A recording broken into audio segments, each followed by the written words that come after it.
Hey everyone, you're listening to the official podcast of 4playernetwork.com. Check us out at that address for everything you need to know about our community, monthly giveaways, and nightly live streams. You can even support us on Patreon at patreon.com/4player.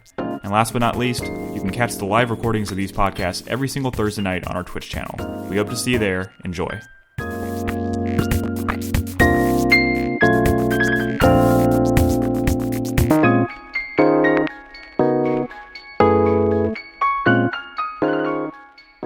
This again. Hey everyone, welcome to 4Player Podcast. This is episode 711. It's February 17th, 2022, and I'm your host, Nick Henderson. I'm joined tonight by Brad Simons.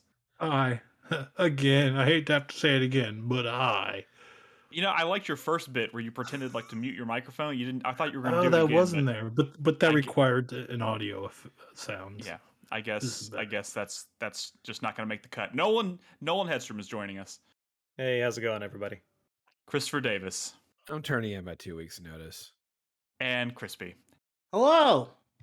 And we are here once again to do what we always do, and that's talk about video games, of which we have many to talk about. We're going to talk about more Dying Light 2 tonight, but we're going to talk about a game called Infernax. Did I get the name of that right? Infernax? I mean... I think it's actually pronounced Infernax. I don't know how to say it. I've never heard anybody say it out loud. I've just seen people type it a lot. And we'll talk about triangle strategy. Brad will finally have a chance to talk about his unrequited love for triangle strategy. It'd be his third time talking about his unrequited love for triangle strategy. Well, third time maybe talking about triangle strategy, but the first two times that he talked about it, he was talking about a demo. Well, wasn't he talking about a demo here? Like, the game's not out till next month, right? We'll talk about it. No, it's not a demo technically. I see where you're... We'll get there. We'll get there in a second. So before we do that, I want a little bit of housekeeping. I want to get out of the way. Obviously, I want to again remind everybody that Ed did his top 30 games of all time. Those videos are out there in the show notes. Check them out. They're split into 2 videos. Also, the Game of the Year videos for 2021 are coming. Chris Davis, am I correct in assuming that we should have the first one out here pretty soon? Production is officially starting this weekend. Right, cool. I'm glad to see we're really on top of it this year. We'll get that. You said that last week in Chris Davis. No, I didn't get all my audio in until this week. I built the project and the structure so I can just insert stuff and make the videos fast. I did the hard work last weekend. Chris Davis has a very good system, so when we finally do get all the stuff in, they flow like water. So it'll be great. They'll be coming very soon. Well, they don't flow like water, but it doesn't flow like sludge. So sure, but that they do when you think about like us trying to get all of our stuff in. Hey, I'm gonna be totally honest. Last year was like the hardest year I think I've ever had. Like the hardest list. No one's looking at me funny. I'm so hard. God damn it, Nolan! I can't look at you. It's long too, long and hard.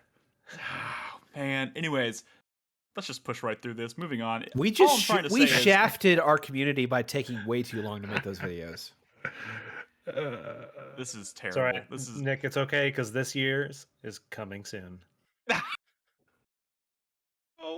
All I'm trying to say is watch our videos when they're out. We really appreciate anybody who takes the time to watch our videos and let us know what you think. And we'll of course have our community top 10 list and our year in review coming to the site at 4playernetwork.com. So keep your eyes peeled for that. But without further ado, let's jump right into it. We have video games to talk about tonight.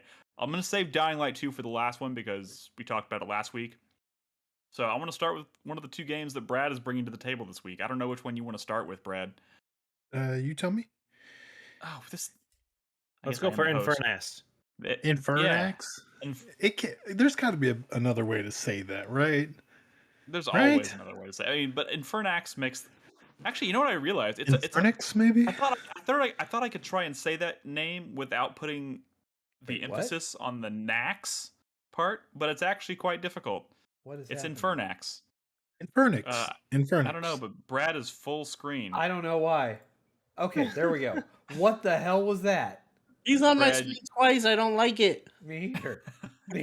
Brad, I don't like it. What? This is how we should do it. It should be my fat fucking face over the footage behind me. Infernax. Trying to grab you the whole time. I've been playing Infernax. It's a new game that came out. It's on Game Pass. It's one of those games that's on Game Pass and it's on Switch. I'm like, damn, free The struggle or is real. What did portable? you end up Yeah, going with? Game Pass? Game Pass. Yeah, yeah.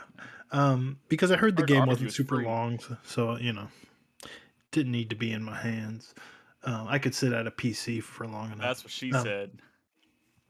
but Infernax, yeah, this is a game that at a glance you're like, hey, that's like an old Castlevania game, and you know what? You'd probably be right. It is like an old Castlevania game.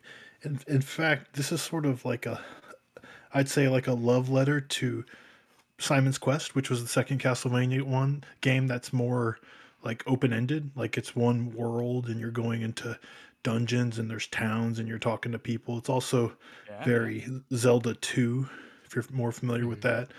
Um, but yeah, it's a love letter to Simon's Quest, which is a very it's a very beloved Castlevania game, but it's often considered to be like one of the worst because it was really it was really kind of janky and obtuse and just not the original Castlevania is known for like extremely like tight design, this really tight level design. It's very difficult but balanced and the second one was just like, oh, here's a million fucking ideas and who gives a shit, and the final boss is terrible.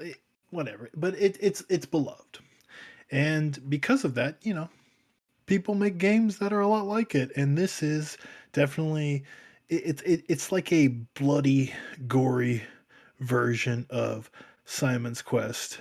So much so that there's like direct homages Hmm. to Simon's Quest. It almost borders on that game that Chris Davis talked about. That was like a Metal Gear parody game, Unmetal? right? Unmetal. But while that was more of a comedy, this isn't like a comedy.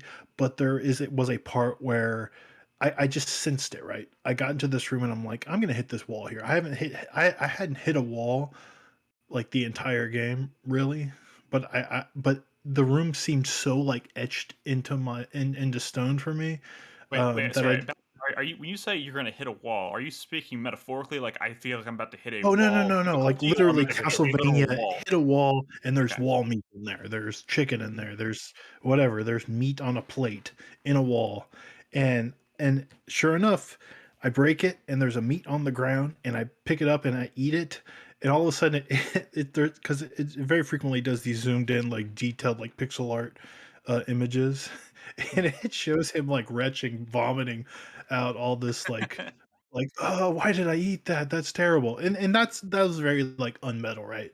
And it's Sure. very, like it's very clever, but outside of those little Easter eggs, it's not actually, like, goofy. You're like this, duke who's returned to his town, but, it's overrun by these demons, and you get your mace, and you're just going to town, blood and guts, A lot of and the imagery actually reminds me a little bit of like Blasphemous. Like it's all like super, I don't know, yeah. dark gothic kind Yeah, of but imagery. it's nowhere near as like detailed as that. I mean, Grim. this is very much Oh, going for like an 8-bit aesthetic because the game that it's paying homage to is also an 8-bit game, and so like the graphics are a lot more simplistic than that. But you are welling on these dudes and fountains of blood are coming out, and your guy is getting covered in blood as you fight things. So it's like a cool effect you didn't really see back then, even though it kind of looks like an old game.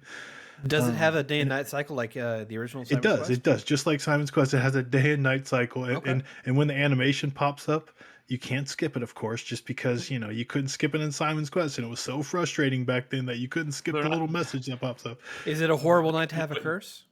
No, no, They it have doesn't no actually interest say in that. fixing It's this just one. showing like the moon or the sun coming up, but Oh. it is just a little too long, and you can't skip it.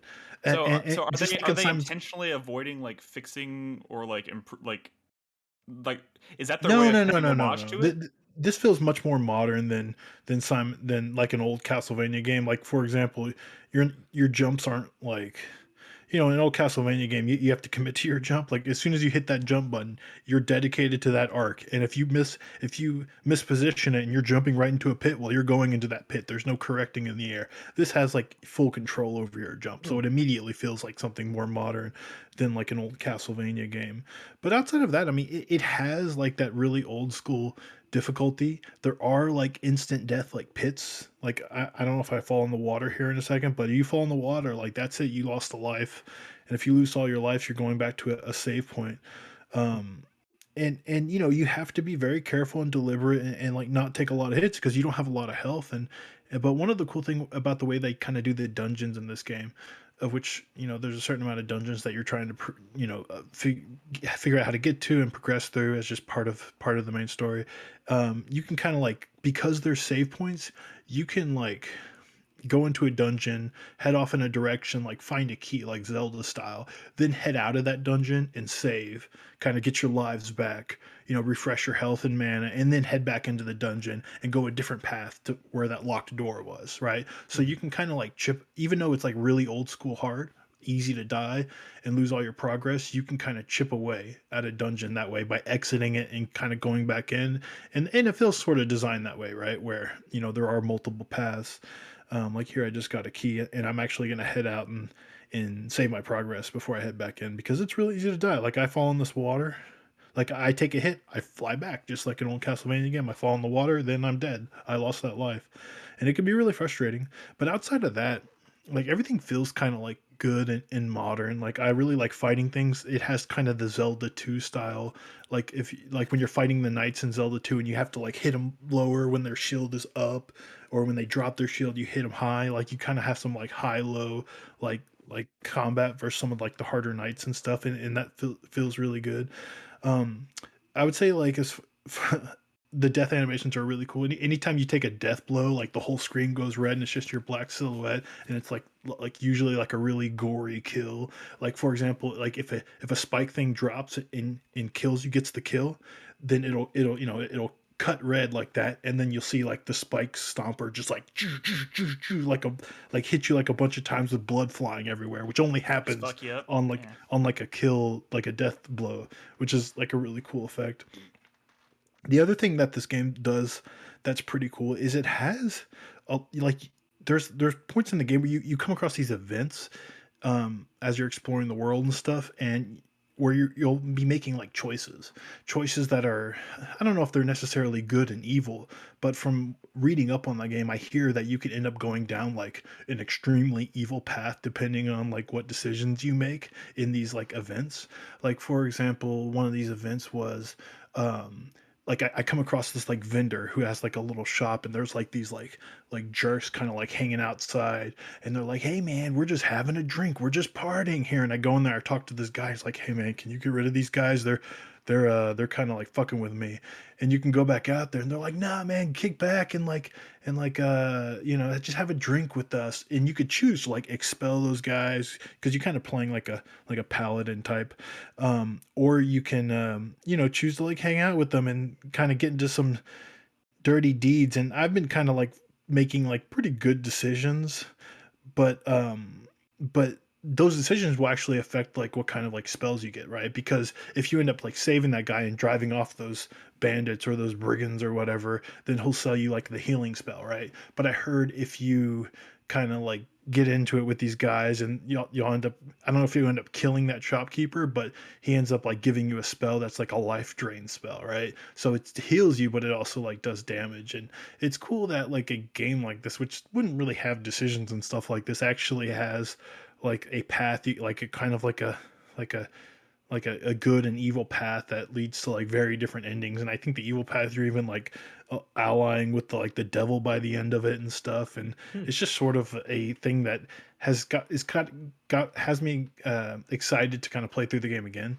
Where And did I this hear game there's come from? Like, I didn't hear anybody talking about it, and then all of a oh sudden our so Discord was just obsessed with it.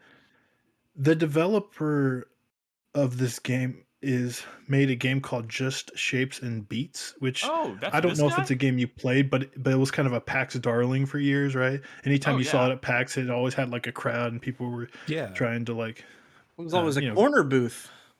Yeah. It was Always right like a up there corner booth in the crowd. with Spy Party and what's the other like Smash Brothers looking game that was always Oh, yeah. Brawlhalla? Ooh, Or There's like yeah, a dozen of Brawlhalla. those now. Yeah, Brawlhalla.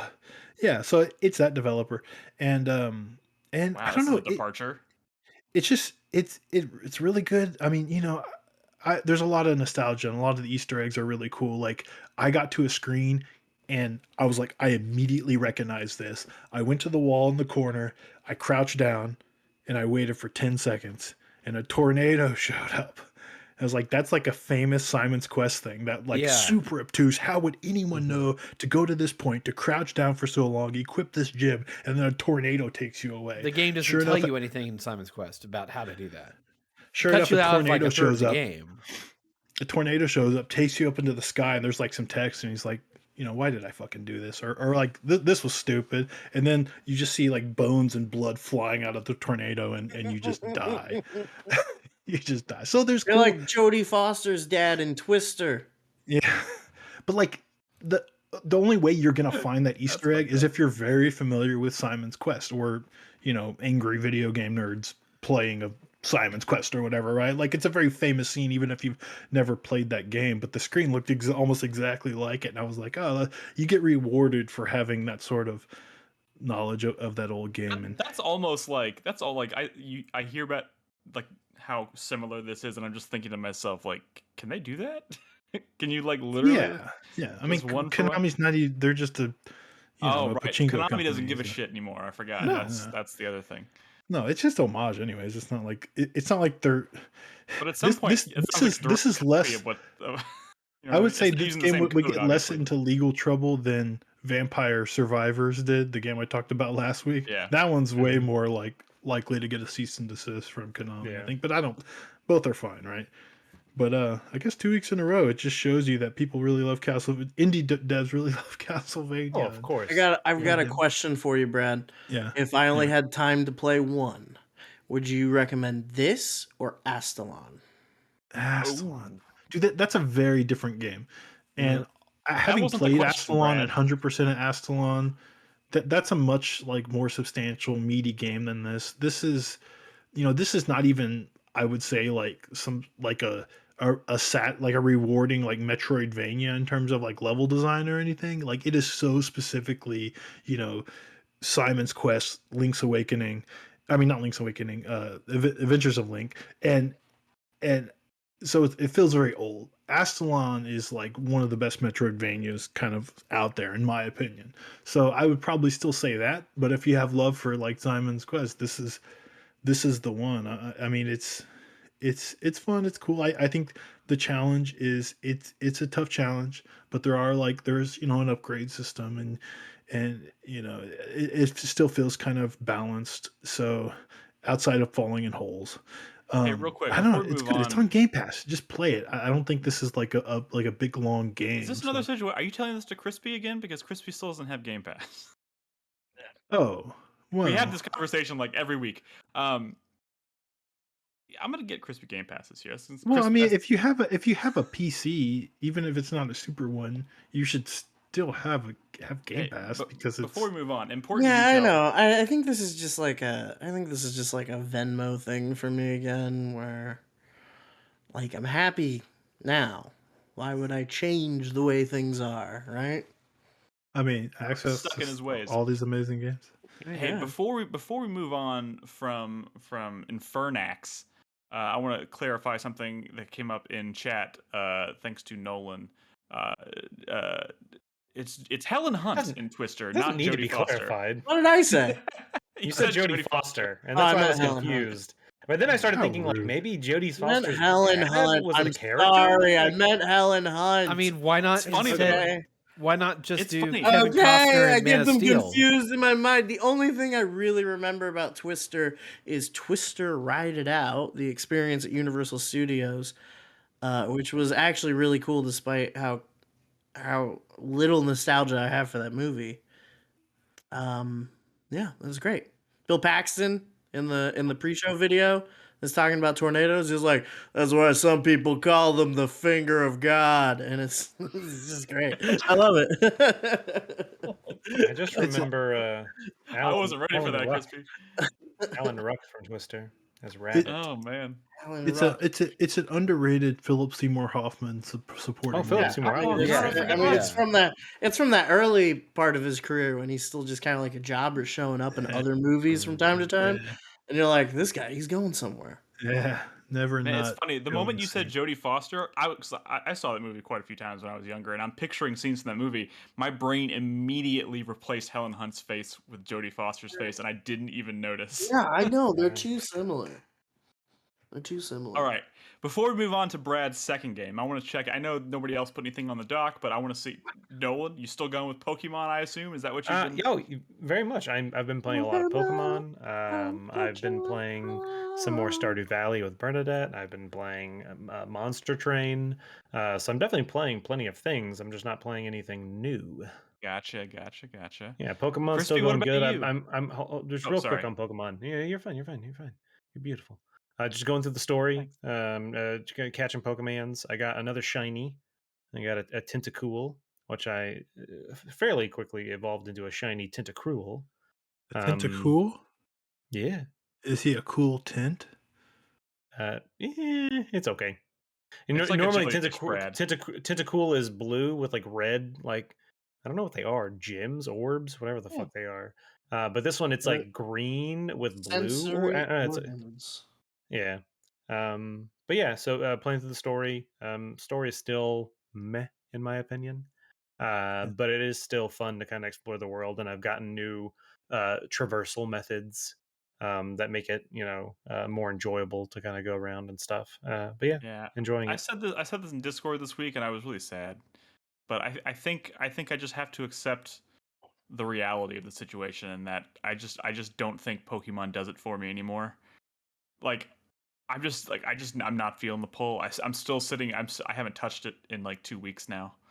So I think I'm just gonna have Wow. to accept the truth. You and- you have to make that decision after you've at least picked it back up and put you have to have put hands on it and then decide after that short session, okay, I'm done. All I right, mean, I'll put the hands. further I'll you put get away hands on from it it, of tomorrow. course you're never going to pick it back up. But you I'll- own it, Nick. So No, you can but give it another. I was kind of expecting there to be like this moment where I was like, oh, I kept seeing all these Pokemon that I didn't recognize, and I was like, this sucks. And then I was expecting that I'd like see one that I recognized, and it'd be this like special moment, and it kind of was for like a hot second, and then the you know what's the word I'm looking for? Like just the shine of it just wore off really quickly, and then it was just kind of So, like going through the motions.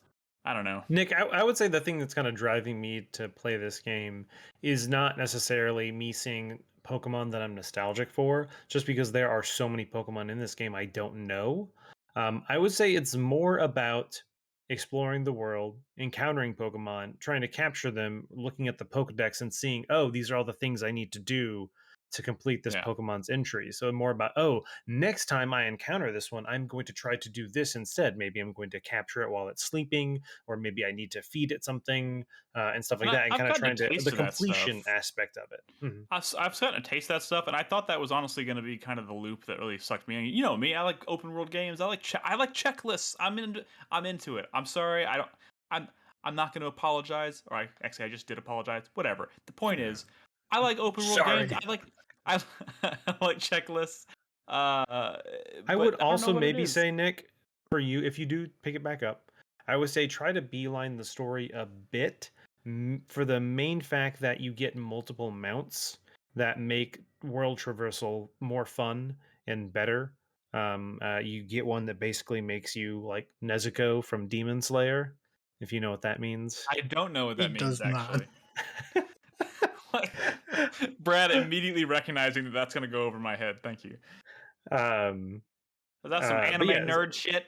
Is that exactly. Yes. From one of the most popular animes like in the world at the moment. Right now, Or yeah. popular Yeah. things. Anyway, I'm an old I would say, like fuddy-duddy. I said, as soon as you kind of start getting more stuff that it makes going around the world more interesting, it becomes, I don't want to say less of a slog. It's just more about that loop becomes easier to do because you now have more efficient ways of going around. All right. Well, then I'll put my hands on it again tomorrow, and we'll see what happens. Maybe on my lunch break. Crispy, what about you? You got any? You've been doing anything, buddy? You got anything you wanna share with the group?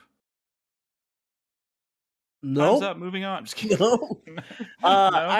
No. I'm in a dark place right now, Oh. gaming wise. Oh. Okay. So, It happens. the way you were talking about Pokemon, where you're like, I think I just need to accept that I'm done with this, Yeah. is where I'm at with Dying Light 2. Ah. Well, we'll Okay. talk about that.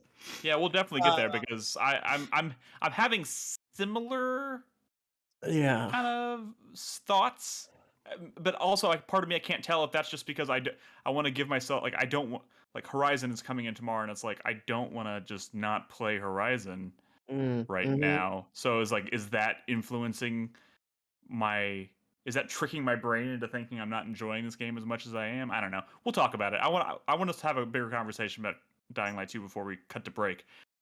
Chris Davis, do you have any quick mentions you want to throw in here? I've just been playing Dying Light 2, and I've been playing a lot of it.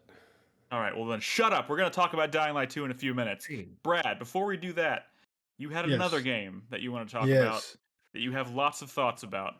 So I'm going to Yeah. stop talking and let you share those thoughts.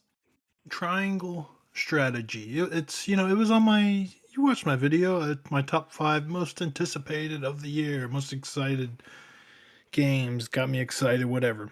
Triangle Strategy. You know the one that's kind of like looks like Tactics Ogre or Final Fantasy Tactics from the It looks like makers of Octopath Traveler. Octopath Traveler. Well, the art style, I guess, that they're using for like the characters and the backgrounds kind of look like Octopath Traveler. Is But admittedly a beautiful art style. when Octopath Traveler came out, and I, played what I played of it, and was very disappointed. Even before, even people who enjoyed it were like, "Oh, this is a really cool art style. It would be really cool if they kind of took this look and made like a strategy RPG with it, right?" And they did, and now it's here. And yeah, technically it is a demo that I've downloaded off the Nintendo store, but it's one of those games where it's just the beginning of the game, and once the game comes out, your save data just carries over and you just continue playing. So, and it is the first 3 chapters of the game, so it's essentially like a game you can just start playing now. It's effectively, it's part of it is effectively out, the final version of the game. So I played through that, and I have talked about this before when the first demo came out last year, around E3 time, I think. And are y'all watching footage now? This is important. Okay, so a lot of this Yes, we are. footage is me talking to people. That's important, and I did this for a reason, because after now having played 2 chapters in the original demo, which is from like the middle of the game, and the first 3 chapters of this game, including an alternate route, I went back. This game, I think, is much more story heavy, story focused than a lot of people might be realizing, especially people who play like a lot of strategy RPGs, like a Tactics Ogre and a Final Fantasy Tactics, right? Like this game, I played 3 chapters. Probably takes like 5 hours, maybe. And then I went back. I made a different decision, and it took me to a completely different part of the country. The 3rd chapter is different depending on the decision you make, including the battle that takes place in that chapter. Anyways, 5 hours, 3 chapters. There are 3 battles Wow. in that time. Wow. This Here's a game question: is how long do those? probably how long are each more one of those like battles? 70. More like triangle chit chat. How long are the battles? Doing Krispy. They're like standard length for this type of game. For like Stupid.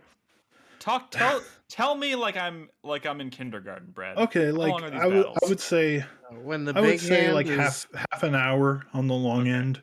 All right, so we're talking like 5 hours and 3 half-hour battles, right? Which means that's a lot of story and chit chatting, like Crispy said. This game, and that's really surprising to me, and I think a lot of people.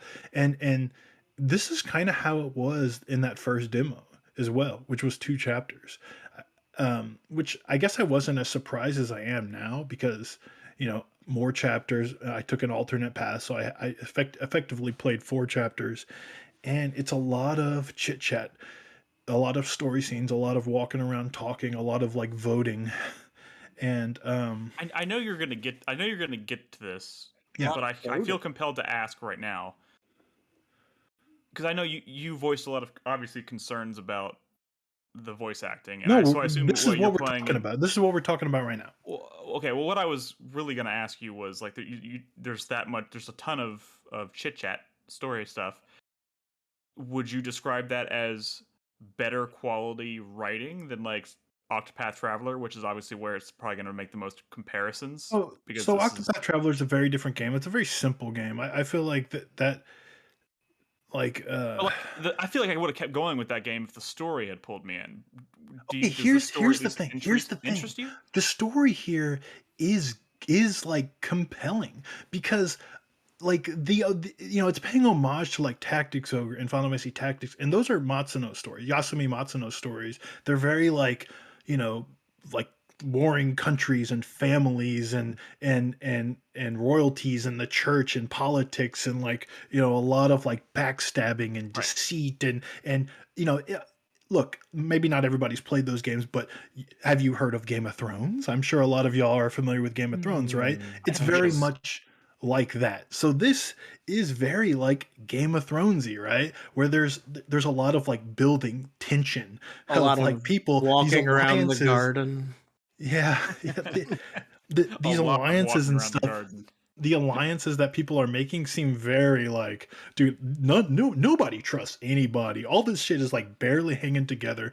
Everyone has like shitty siblings, and like stuff is Very really Game of good. They're Thrones. all here, very Game of Thrones, right?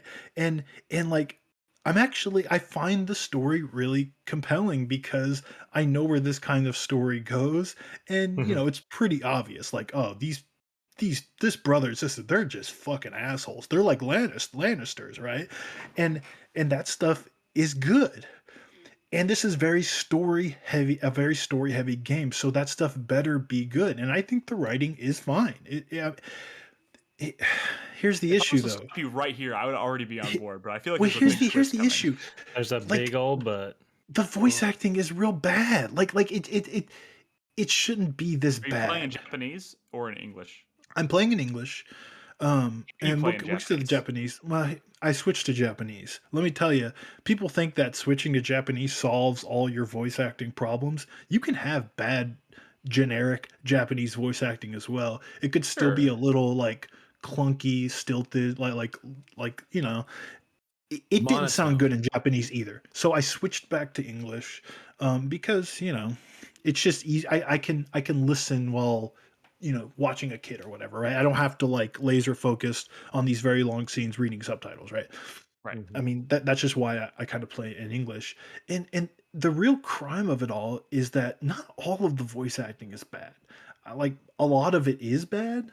Maybe it's half and half. Like, oh, this is good. This character is like well acted, well voiced, or whatever. And but like what? The main character, he's one of the worst. He fucking sucks. And like his mentor character, which seems like a big part of the story, his story, although granted, it's a Matsuno game, it's a Game of Thronesy type thing. That character could die very suddenly. Who knows? But he's also very fucking terrible. So you have the Hmm. two of the central characters who are two of the worst voice actors, and I'm like, oh, like this stuff is good. I'm interested in this story. I like this type of story. The writing is good, but the acting is bad. And the way the story is presented, on top of that, is through all these text boxes, right? And you might see me doing it if you're watching this gameplay footage. I'm not currently watching it because I got notes. Um, there's no portraits in the text boxes, which means you really got to look at these tiny little I saw characters. several boxes that had portraits in them. So I'm Am I pressing a looking at the wrong button. thing? I'm pressing a button. Anytime you're on a character, you could press a button that brings up like full art and a description of like who that Yeah. character is, right? But you have to press a button to bring that up. It covers the whole screen and Oh. then it goes away. If you're Yeah. in a natural flow of conversation, you're kind of looking at these little sprites to see who's talking, or you're looking at the name, but it doesn't flow as nicely as just kind of seeing the portrait next to the words. And when you're playing in handheld mode, it's actually surprisingly blurry. Like it seems like it should Really? be a lot clearer in handheld mode. I don't understand why it's not.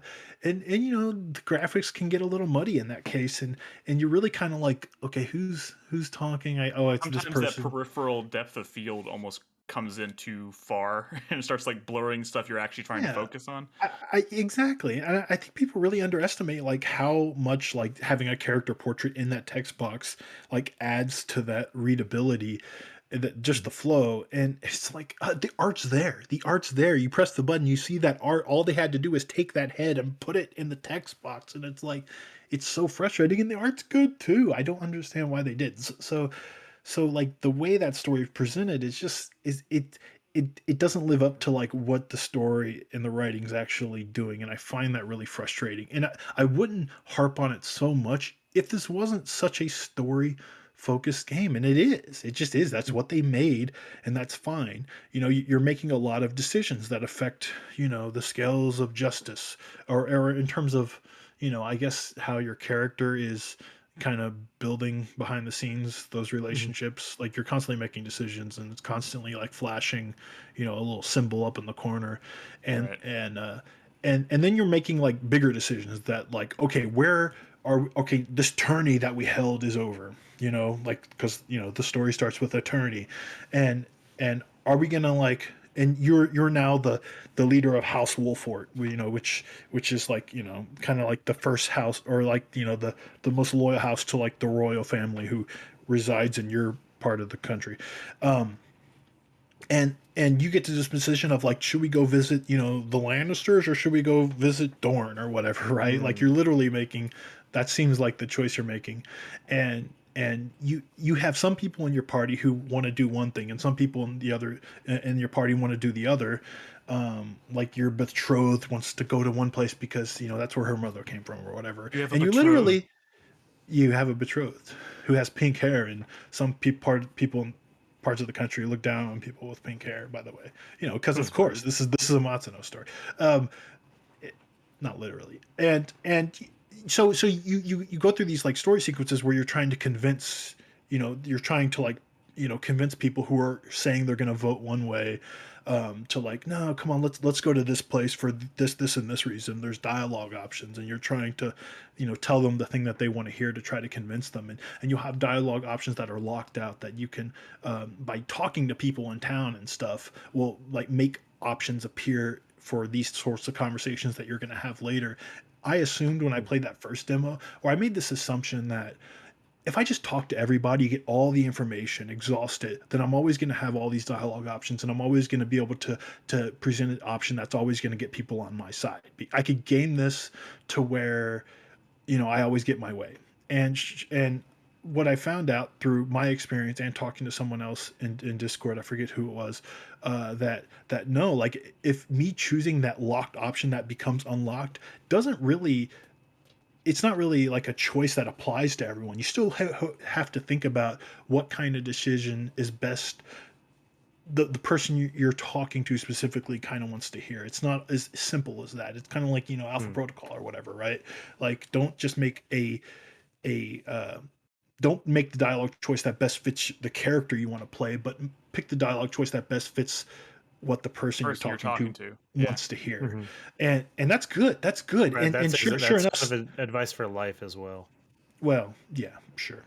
Um, and sure enough, the person I was chatting with in Discord was saying that like thought they were going to get their way, but sure enough, like when it came to voting, it was like Survivor. He felt backstabbed. Like, no, you told me you were going to think about this decision, yeah, he ended up going to one chapter 3 that I guess that he I'm didn't gonna be want to, honest. but This all sounds pretty dope to me. it does, it does. Minus, It it does. And honestly, I'm kind of warming up to the voice acting. Just like your eyes will adjust to bad graphics if your you ears will spend, adjust. your ears will adjust to like less than stellar voice acting, but it does feel, like voice acting that's like 10 years old or 15 It's a years old. it's a, Like it's it a feels it's a missed dated. opportunity for sure It's a because missed it's a this missed could have been the full opportunity. package, right? This could have been the Now, this could have been the I was pretty positive on a lot of the stuff in the first demo that I'm talking about Mhm. here, actually. A lot of my questions for like, well, what is this actually going to be like? were about the gameplay, and there are a few battles in this. I played like 4 battles, and I, it's tactically sound. Like it felt like good. It felt challenging. Um, like the battles were good, and you know. But when it comes to like Final Fantasy Tactics, my favorite game of all time, the thing I love most about it is like the sheer amount of customization of like making the units you want to make. That customization does not exist in this game. Not like that at all. Mm. This is much more like a Fire Emblem or like a Vandal Hearts, if you will, where every character has their class. And actually, not even like Vandal Hearts. You don't even, they class up, but you don't get to even choose kind of what they become. Like they just sort of become a better version of the class they're already at. You have very little decision in the unit they become. They get the skills they get by just leveling up. Once they hit level 4, they get this skill. You know, they can't, Mm. you can't even choose what weapon they equip. They have no armor. They have 2 accessory slots, and that's the only thing you can equip on a character. So you have very little control over what the units become. It's more of like an older Fire Emblem game pre like Awakening, right? The unit is what they are. If you want to bring them into battles because you know they're a good tank unit, right?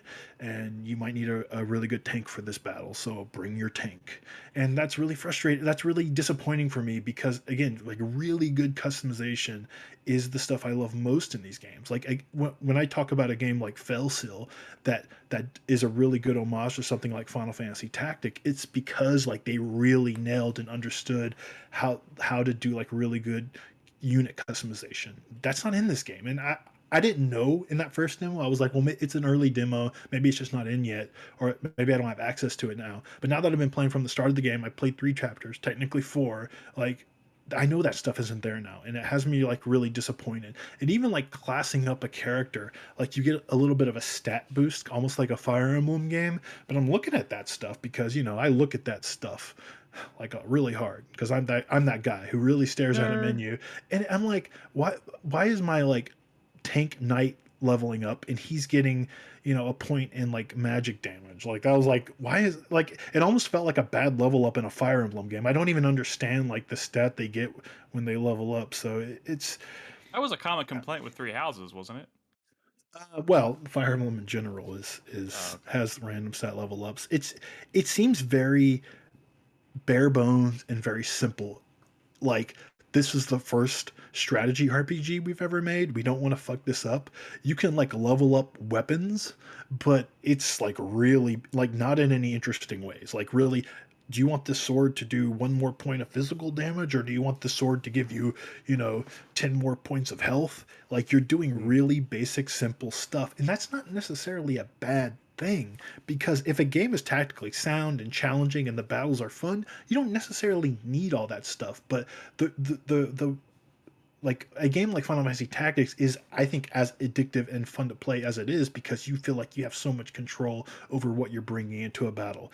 This isn't that game, and I find that ultimately disappointing. So I I It know I'm sounds not like going to maybe get this is as made hooked. more for people who are maybe wanting to get into the genre, like who Well, maybe have never tried it. I don't know. I don't know that's such a I don't want to say baby's first tactics game, but sure, but is like it people baby's who first love. tactics game? No, it's not, because it's not like easy or anything. It just feels like, in fact, some people might struggle with it.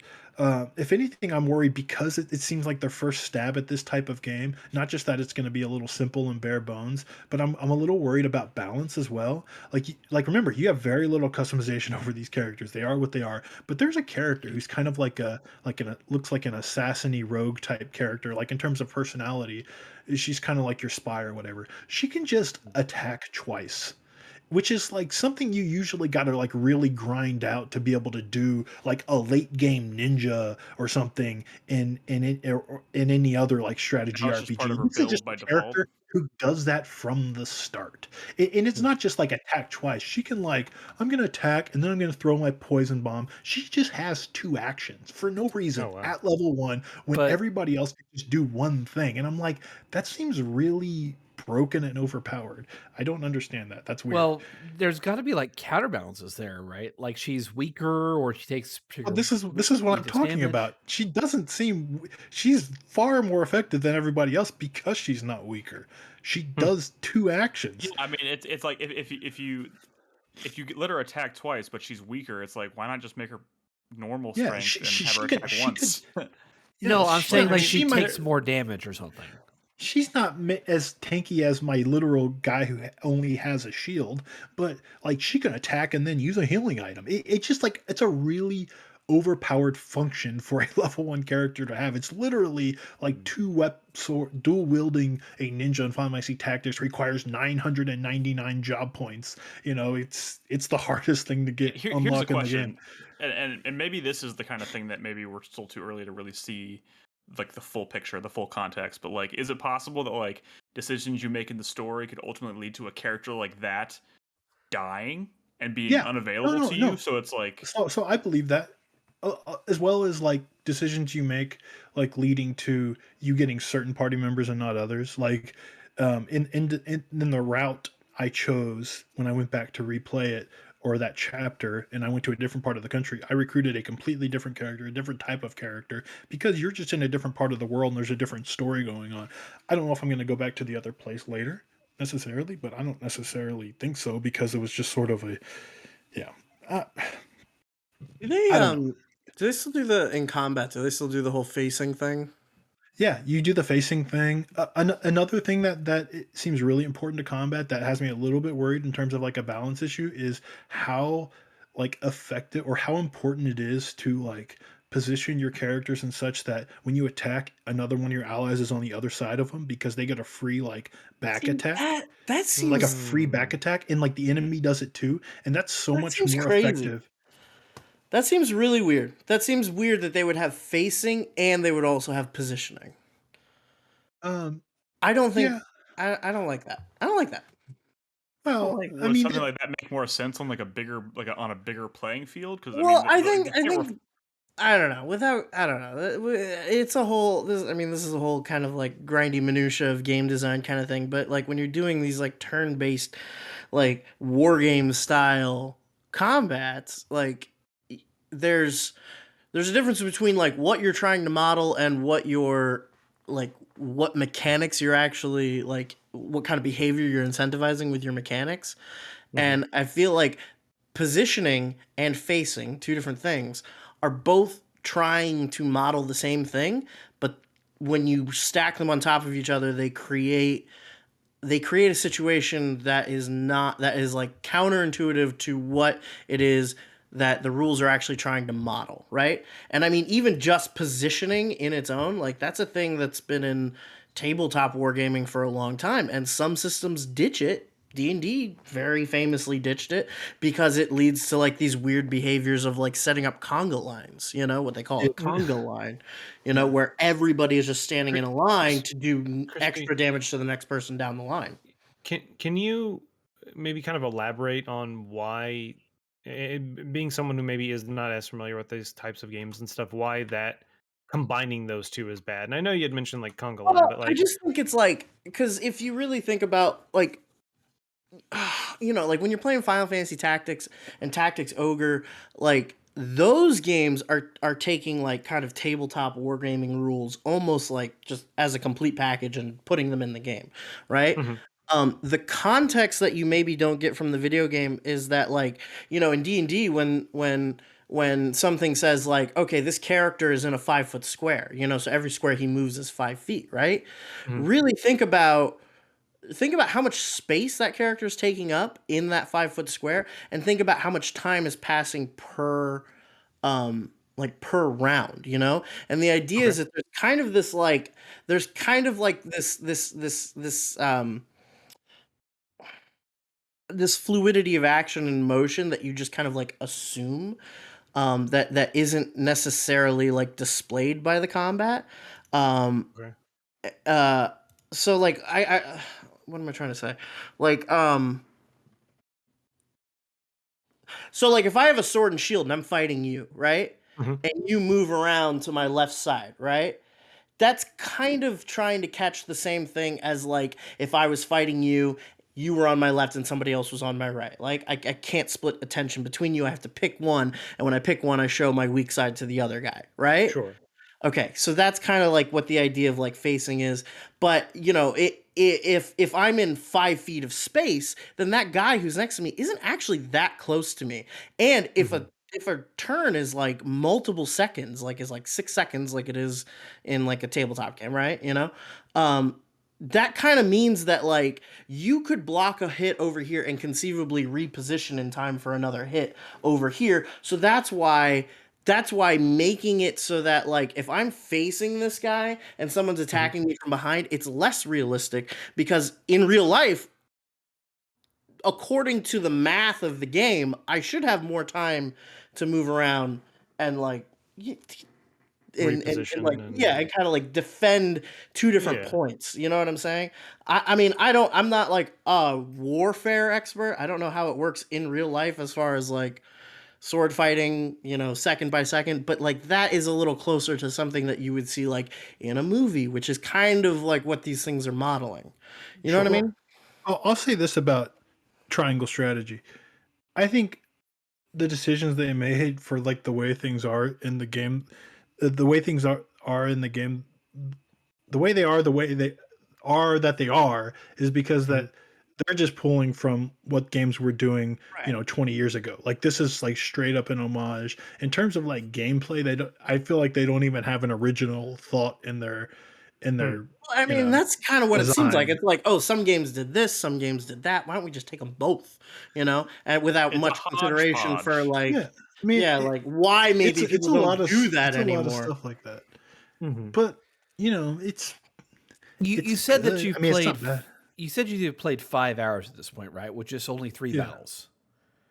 I yeah. mean, is there any indication that maybe the gameplay formula is going to continue to grow and expand?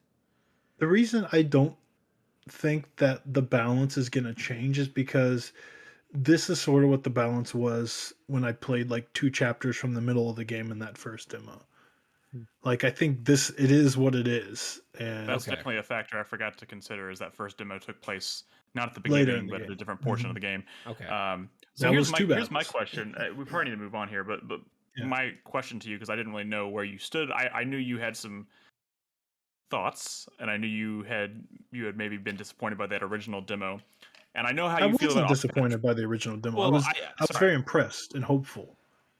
Okay, but there were certain things. I guess mostly I'm thinking about your very jarred reaction to like the voice acting. Maybe that's what I'm thinking of. But um, I didn't really know where you're gonna fall. I definitely know how you feel about Octopath Traveler. So my question to you now, and you put Octopath Traveler down pretty quick, didn't you? Or I played, so it was a very similar situation where they released like the first 2 chapters of that game for yeah, all 8 characters, and and that saved out what carried over. I played all of that and I was like, this sucks. So okay. So I didn't. This is not the same situation. No, no, no, It no, sounds like not you're at gonna all. continue with this when The it fully the drops. writing's better here.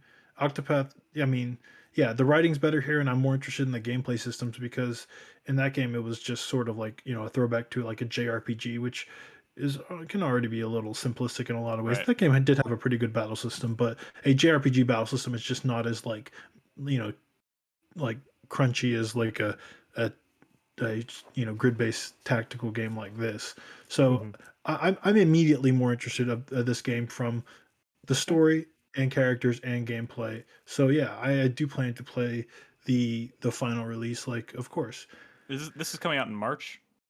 this is coming out Right? like first week of March. This comes out very soon. Ooh, Um, shit. a couple weeks Cool. actually. Well, let's be sure to revisit that after you have some more time with the full Yeah, version. yeah, Um, I want to make sure we squeeze in this conversation about Dying Light 2 before we cut the break. yeah. At this point, I think most of us here, with the exception of Nolan, have played a pretty significant chunk of it. Brad, I know you got to the second, like the Hmm. second area, which is far more vertical and just quite a Yeah. bit different, I think, than that first area. You got the paraglider. Yes. Chris Davis is approaching in-game stuff. I'm like 30 hours, 32 hours in or something. Crispy sounds like he's about to put it down. Did you get to the second area, Crispy, where you got the the paraglider and all that jazz. No, that's the same problem I had with the first game, where it's like there's this one cool thing that's like keep playing and you'll get it, but oh my god, like the amount of I don't know, yeah, Yeah, like so you're not you're not wrong. It is like it's kind of it's shocking far to enough me into the how game that I have to start doing like cost benefit analysis of like I'm not having that much fun. So how much more of this am I willing to put up with for the thing that's going to like make the game fun, you know? Can I ask you why you're not having fun? I don't know, man. I Yeah, have like fun, Like, Krispy. Come on, man. is it the moment to moment I feel like combat and I mean like traversal? running around the city and doing stuff is cool. Um don't get me wrong, but like I don't know. Every time I have to talk to an NPC for a quest, I just want to like rip my yeah. fingernails out, like, Can I give you and some advice? Can I give and you I some feel like I'm advice? at a point where like I have to, like, I don't know, man. It's just I mean, I see yeah. where Crispy's coming from What kind of because advice? What's your Here's advice? my advice. I I played a lot of this game. I am in the second city, right, or part of the game, and I found I mean, I think the combat and traversal is as fun as it is in that first game, right? Like, I really want to like get materials to upgrade stuff. You know, I love getting around. I love getting the skills that make getting around like more fun and combat more fun. Like, I like playing the game. I've Yeah. skipped every cutscene since I started this game, and Oh, I know. it has made this experience Like, just so fun for me. I feel like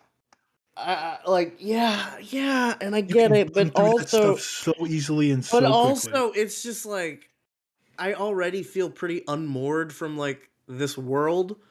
So if I'm just like actively ignoring like the like the what I think is contextual not aspects of good. it, like Yeah, if I'm just You like get actively enough ignoring because that. people you get enough because people talk to you like while you're doing the Yeah, missions. I know. I I just mean, here's the thing. I wouldn't necessarily go as far as Brad, but I do know I how Brad typically feels about these feel like stories, these kinds yeah, of games, The anyways. thing But is, yeah. I never do I this in a like game. I might not care about a story, but I never actively skip it the way I'm doing now. But I'm telling you, man, like I still am like, oh, I want to wait till night, explore that quarantine dark zone zone. because like that's a really cool like mechanic of this zombies leaving the buildings. You know, you're on a timer, you're sneaking through, but like the stuff that's there, you really want those inhibitors. You really want that because it feeds into the skill system. And Mhm. like the gameplay, even exploring. At first, I was like, "Well, I'm just gonna like mainline it, just hit every story mission until I get to that second city." And I found myself going, "No, like this world is fun. I want to get those windmills. I want to get some more inhibitors. I want to do some of these challenges and like maybe I'm almost to that next skill point. Let's grind that out." So like I found myself, even though I told myself, I found myself still kind of like playing the game organically, even though I don't really know what's going on. I mean, I kind of know what's going on. There's a couple of factions. They both seem a little shitty.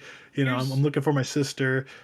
Uh, here's you the know, thing about the oh, I hate story. that too. I fucking hate that. It's like there's no I don't know. Like I kind of feel like there was supposed to be more of like a back and forth between the two factions as far as like yeah, what you're doing. it's not So Um there. much of it's the early not. promise stuff about like One the of way the them world would like change and didn't I'm make it. like I'm so fucking like I don't know. I'm just so fucking sick of this whole like this whole like centrist view of shit like you've got two factions where like the distinction between them is literally just like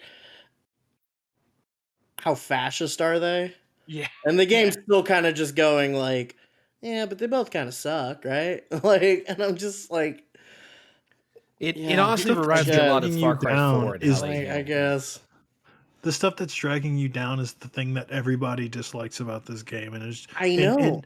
I know, but here's the thing, man. Like even like this game would have to be pretty fucking good to make me want to keep playing it in a week. You know what I'm saying? Hmm. Sure. Elden Ring comes out. I totally So like at this point, what's the fucking point? Like, You know what? Because getting airdrops and getting up there, and the way they design these buildings to make that challenging and exciting, like, is good. are you playing It's on good. PS4? Can I interject here for a second? Because this was probably among my most anticipated games of the year, for a while.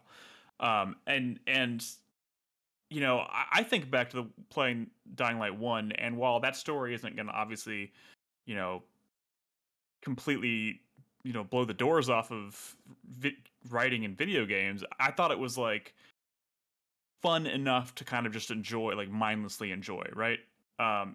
And going into Dying Light 2, I think back years ago when we first saw this game, and I don't want to talk about Chris Avellone because he's a piece of shit, but before he was known as outed as a piece of shit, he had a reputation for being a pretty good writer, and he was involved with this project before he was canned, as he rightfully should have been, obviously.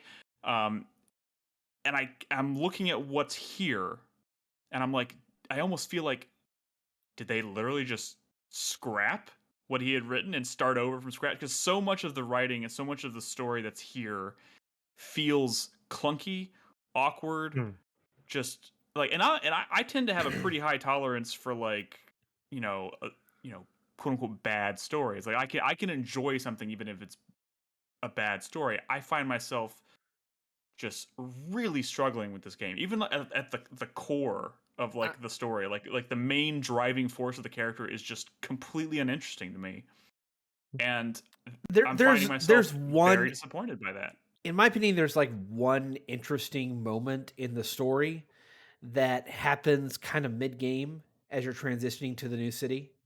I think I hit that the other day, and I was like, okay, this might be, maybe I actually did this on the feed, and I was like, okay, this might be the most interesting thing and honestly, I've already kind of forgotten what it was, which I think probably says something, but I remember saying on the feed, like, oh, I think this was maybe the most interesting thing that's happened in this game so far. And I haven't really seen anything. I don't remember what it was. Chris Davis. You meet the big bad of the game, and the big bad Yeah. He's like Albert transforming. Wesker, basically. Yeah. See, I got that. But that whole sequence was actually really intense, and that was Yeah. He was chasing after you.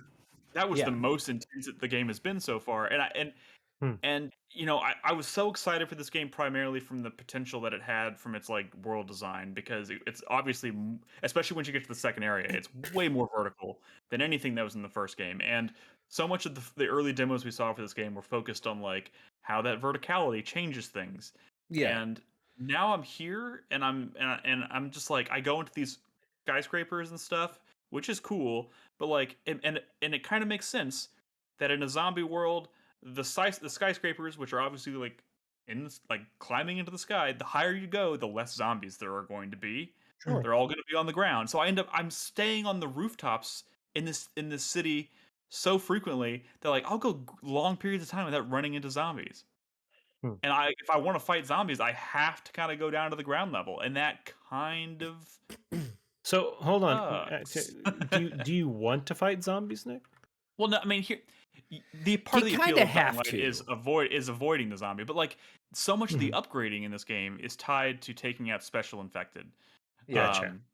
So which you is have to which kinda is go one down of the there. things that seems strange to me, that you, to upgrade like almost everything in the game, you have to have these special infected trophies, and it requires like a lot of them, and it's like, I am not fighting like the hard zombies all that often. I'm avoiding the hard zombies because Well, I'm a runner. You the know thing the trick, about- because you have to use the infected trophies that you get from the special infected, and I've discovered recently that the fastest way to collect those is to intentionally set off explosions on the ground, because they start coming out of the woodwork, and that's because, like, I'm sitting here, like, beating up regular zombies and, like, this isn't working, but the moment No. you set off a grenade and they start, like, honing in on that, all of a sudden you can get, like, 5 or 6 of the trophy heads really quickly. So here's the thing, is that because I have to refer to this as farming, that's a bit of a problem to how the game works, but it's farming. But the optimal way I have found is to be at night, intentionally start a chase, and then lead the viral infected, the runners, after you until you get to, like, a black light gate, and then you duck in and out of that manipulating the AI to get them to spawn more and just slaughter them. Yeah, and so there are definitely tricks to this, but like so much of the appeal of Dying Light 1 was that like tension of like leaving the camp at night and going out into the city, and like that is, and it's strangely enough, it is still the same here. None But of the something about incentives that it- they have dangled in front of me, like none of the stuff that's like, hey, if you go do this at night, or like, hey, if you survive the night, get this button. Like nothing that they have done has made me want to play at night. Like I just skip But the day. there are things that have to be nighttime for you I to know, and go I don't care do. about doing those things. But 'Cause, like the best like- stuff is in those, right? Well, Including I mean, to be clear, there's surprisingly little content that prevents you from actually just playing it in the day. It's just because of the went day-night into one cycle, of the way those- it works is that when it's daytime, all of them are inside, kind of hibernating. Okay. I went into one of those, like, I didn't know what it was, but it was like I was on a mission and someone went in there, or my mission ended right next to it. But I went into one of those, like, quarantine areas during the day, cleared it out, like, Really? looted everything, and then, like, the game was just like, come back at night to clear this out and get. And I was just like, oh, no. You sure it was daytime? I was in a situation where I didn't like set I mean, up the the sun was nighttime. out. Does that count? it should. Maybe. It really should. I was in a situation where I didn't really like set up the nighttime before I went and did one of these like quarantine zones, which is what I typically would do. It just happened to be nighttime. I found a quarantine zone and I went in and I was clearing it out, and then all of a sudden it became daytime and all the scary like zombies came back and they just like fucked me up and I just died. Yeah, let me give you another example. I was so there's subway stations that you can find throughout the map, and you can unlock those for Right. fast travel. And some of them have raiders in them, some of them have infected in them. Well, they advise you with the infected ones to attack at night because you'll only have a few virals in there, and it'll mostly be the walkers that are hibernating. Well, I went in during the day into an infected one, and there were the volatiles, the really big, bad, super fast ones that have an instant kill on you. That's what happened to me. The volatiles came back. Yeah, and the volatiles. But that's been the thing with Dying Light since the first one. Like that is how Yeah, that is correct. like Dying Light's shtick. Well, but the Like, but you the go difference in- is that the first Dying Light, when it came to the volatiles, they were a threat, but they were only a threat for a certain while. But in this, they've amped up their speed, their damage, and again, they now have an instant kill on you. If they pounce I'm on not you, are entirely dead. sure what you're referring to in Dying Light 1 because being chased by a volatile in Dying Light 1 was the most terrifying fucking thing in the world. Like, I mean, I'm you not love really- being chased, and you're terrified of being chased. That's you. But I'm talking about, No, like I- mechanically, like when you've up in Dying Light 1, when you've upgraded your character to like level 30, they're pushovers at that point. But in this, like you could be level 30, like I'm close to being, and you are terrified of volatiles because they have that instant kill on you. Okay. But the thing Fair about enough. the do you volatiles think- do again you think is they that added that because in the first game they eventually became pushovers, so they're like, well, in theory, there should always be something out there that scares you. So Yeah, might as well make. I think them- that's a big part of it. But again, the other thing about the volatiles is that they don't appear on the map, except number one, in infected buildings during the day, and number two, unless your chase meter gets to level 3 or 4. That's when they start spawning. Otherwise, you don't encounter them in the world at all. See, that's disappointing because that like when you were out at night in the first Dying Light, there were volatiles. Like Yes. that was Yeah, just they were that there. was it. Yeah, correct. And that would explain why I feel like I've been going around. I've been avoiding chase scenarios. I've been me too. staying on the rooftops most of the time.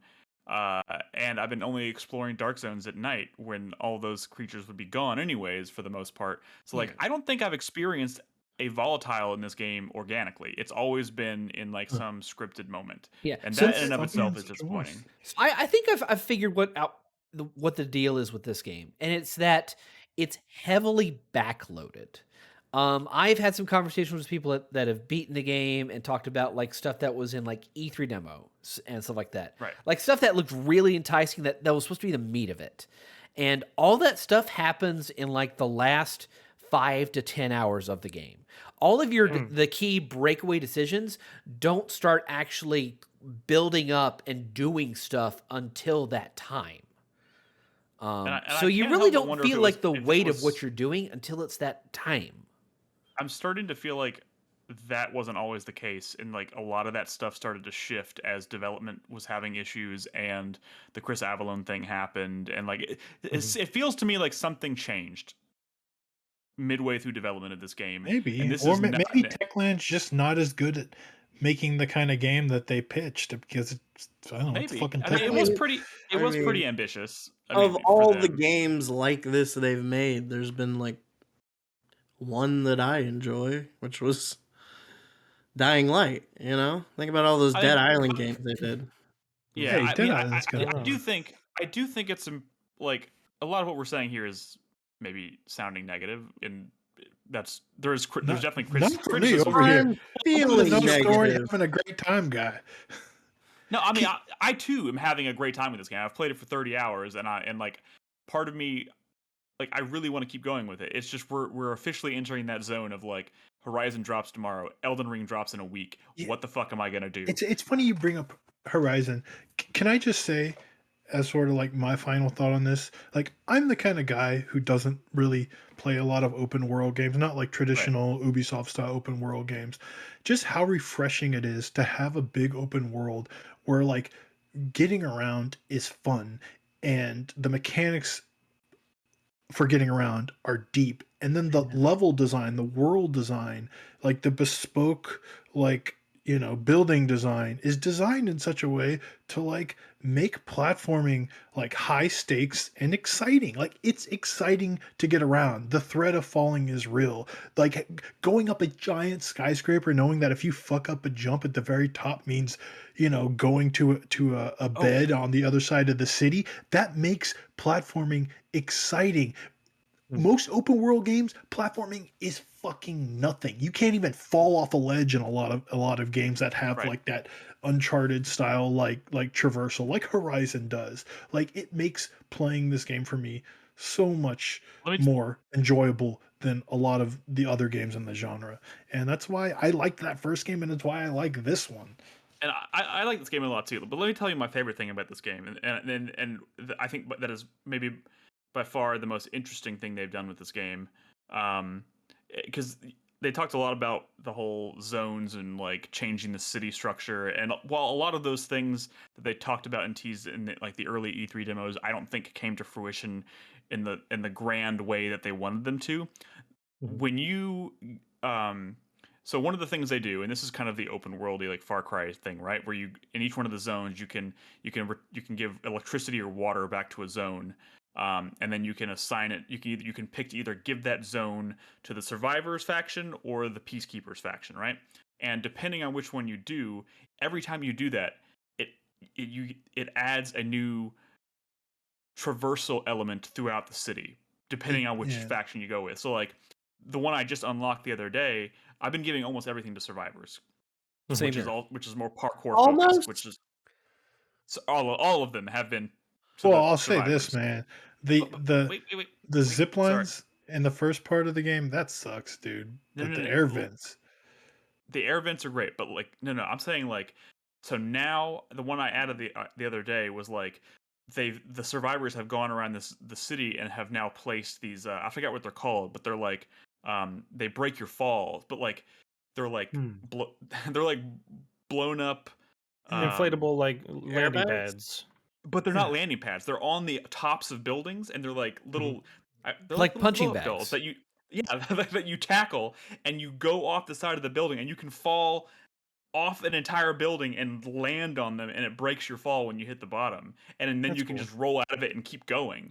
So like you can, But you here's can the now thing go about from that. like high up to down low super seamlessly. Yeah, but the thing about that is that when you unlock bags, thank that, by the time you have unlocked it, you already have the parachute. So there's really no point to it. No, I mean, there's always a point because I mean, it depends on what you're doing. Like the paraglider only comes into play when you're trying to avoid the ground, when you're trying to get to a certain high up space where you can use the upgraded one to like lift yourself up. Like there are different things that come into mean, play depending on what you're doing. then we're doing traversal-wise. it very differently because I use it to break my fall But all you're the time. allowed to. It's a video game. You can do whatever you want. Well, I mean, if you want to, you can do it to like, I guess. If you want to just rely on that, but like the fun of the game is parkouring through the city. It's like a giant jungle gym. So Absolutely. if you're gonna intentionally just like rob yourself of that by always relying on the paraglider, I feel like that's kind of on you. You know what I mean, it's, I you think know, it just speaks to the strength of the paraglider as a traversal item. no, you I know? mean it is great. The paraglider, It's the like the paraglider second is part great. of the game, the second maps or whatever, the big city downtown kind of requires you to use the paraglider to get around because the gaps between buildings is so large. Sure. All So right. you're not really doing as much traditional All parkour. right, guys. Yeah. I'm taking the last word on this game. Okay. And the last word is that I still fucking hate that character with the fake Southern accent. Like, what a baffling decision to include that. I have You no could have idea just who you're talking not. about. You could have just not.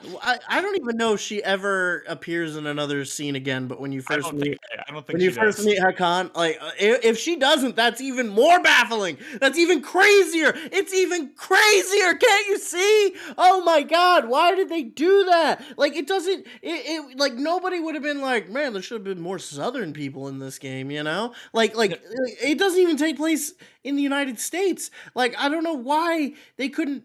Well, and then they listen to it before they put it in the game, right? And then they go like, "Yeah, we got it," or they go, "No, we should redo that." And they said, "Yeah, we got it," and they put it in Let the me tell you. game. Let me tell you, Crispy. So much of the dialogue in the game, not just because of They like put dialects and it stuff. I know, in the game, but man. there is so much of like the voice acting, the actual writing of the dialogue in this game that sounds like they either didn't they didn't have somebody else come in who like because Yeah, it we just feels talked like about this last week. It's sounds- bad. I know. Yeah, we This is did. just supposed to be the last word of the game, and then we're never going to talk about it again. It's a bad game. Techland makes bad games. They don't know what Crispy. they're doing. Let's Crispy. move on. Boot it up and just try playing it like I'm playing it. Maybe. I don't know. Just I try don't it. know. Carlos man. started doing it. And, traversal is still fun as hell.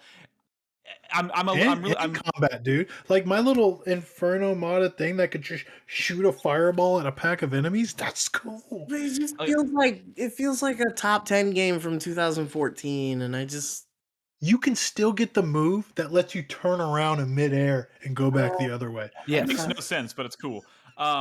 Yeah, I love this game. I'm also very disappointed by certain aspects of the game. Like I keep thinking to myself, if nothing else about this game changed, but it had a story as good as Days Gone, this would be one of my favorite games of all fucking time. Most Like, people 'cause would this say game like is- The Last of Us or whatever, but Sure, or the last. I mean, but Zombie games. that just If it once was- again tells you how highly I think of Days Gone. I know. Like I wish the writing was there. I wish the fucking writing was there because everything else about this game is so fun. Even if it's janky as hell at times, it is so fun to traverse this world. I wish the writing didn't make me yawn every 5 seconds. And it's fun to chain lightning packs of enemies. I guess. Sure. Anyways, we need to take a break. When we come back, we're going to answer questions from our listeners. Brad, I saw in the doc you said something about we didn't talk about the Sony Bungie acquisition. Did we really Did we? not talk about that? We talked about that 2 episodes ago. Yeah, No, That's we, what I we thought. talked I about made the it. Activision one 2 episodes. No, We no, talked well, about both at the they same happened like on a the week same apart. podcast. I was They there. happened like a We week did. apart. Okay, so when we come back, we're just going to answer questions from our listeners, and we'll do a 4-player minute. So if you're watching us live, don't go anywhere. We'll be right back.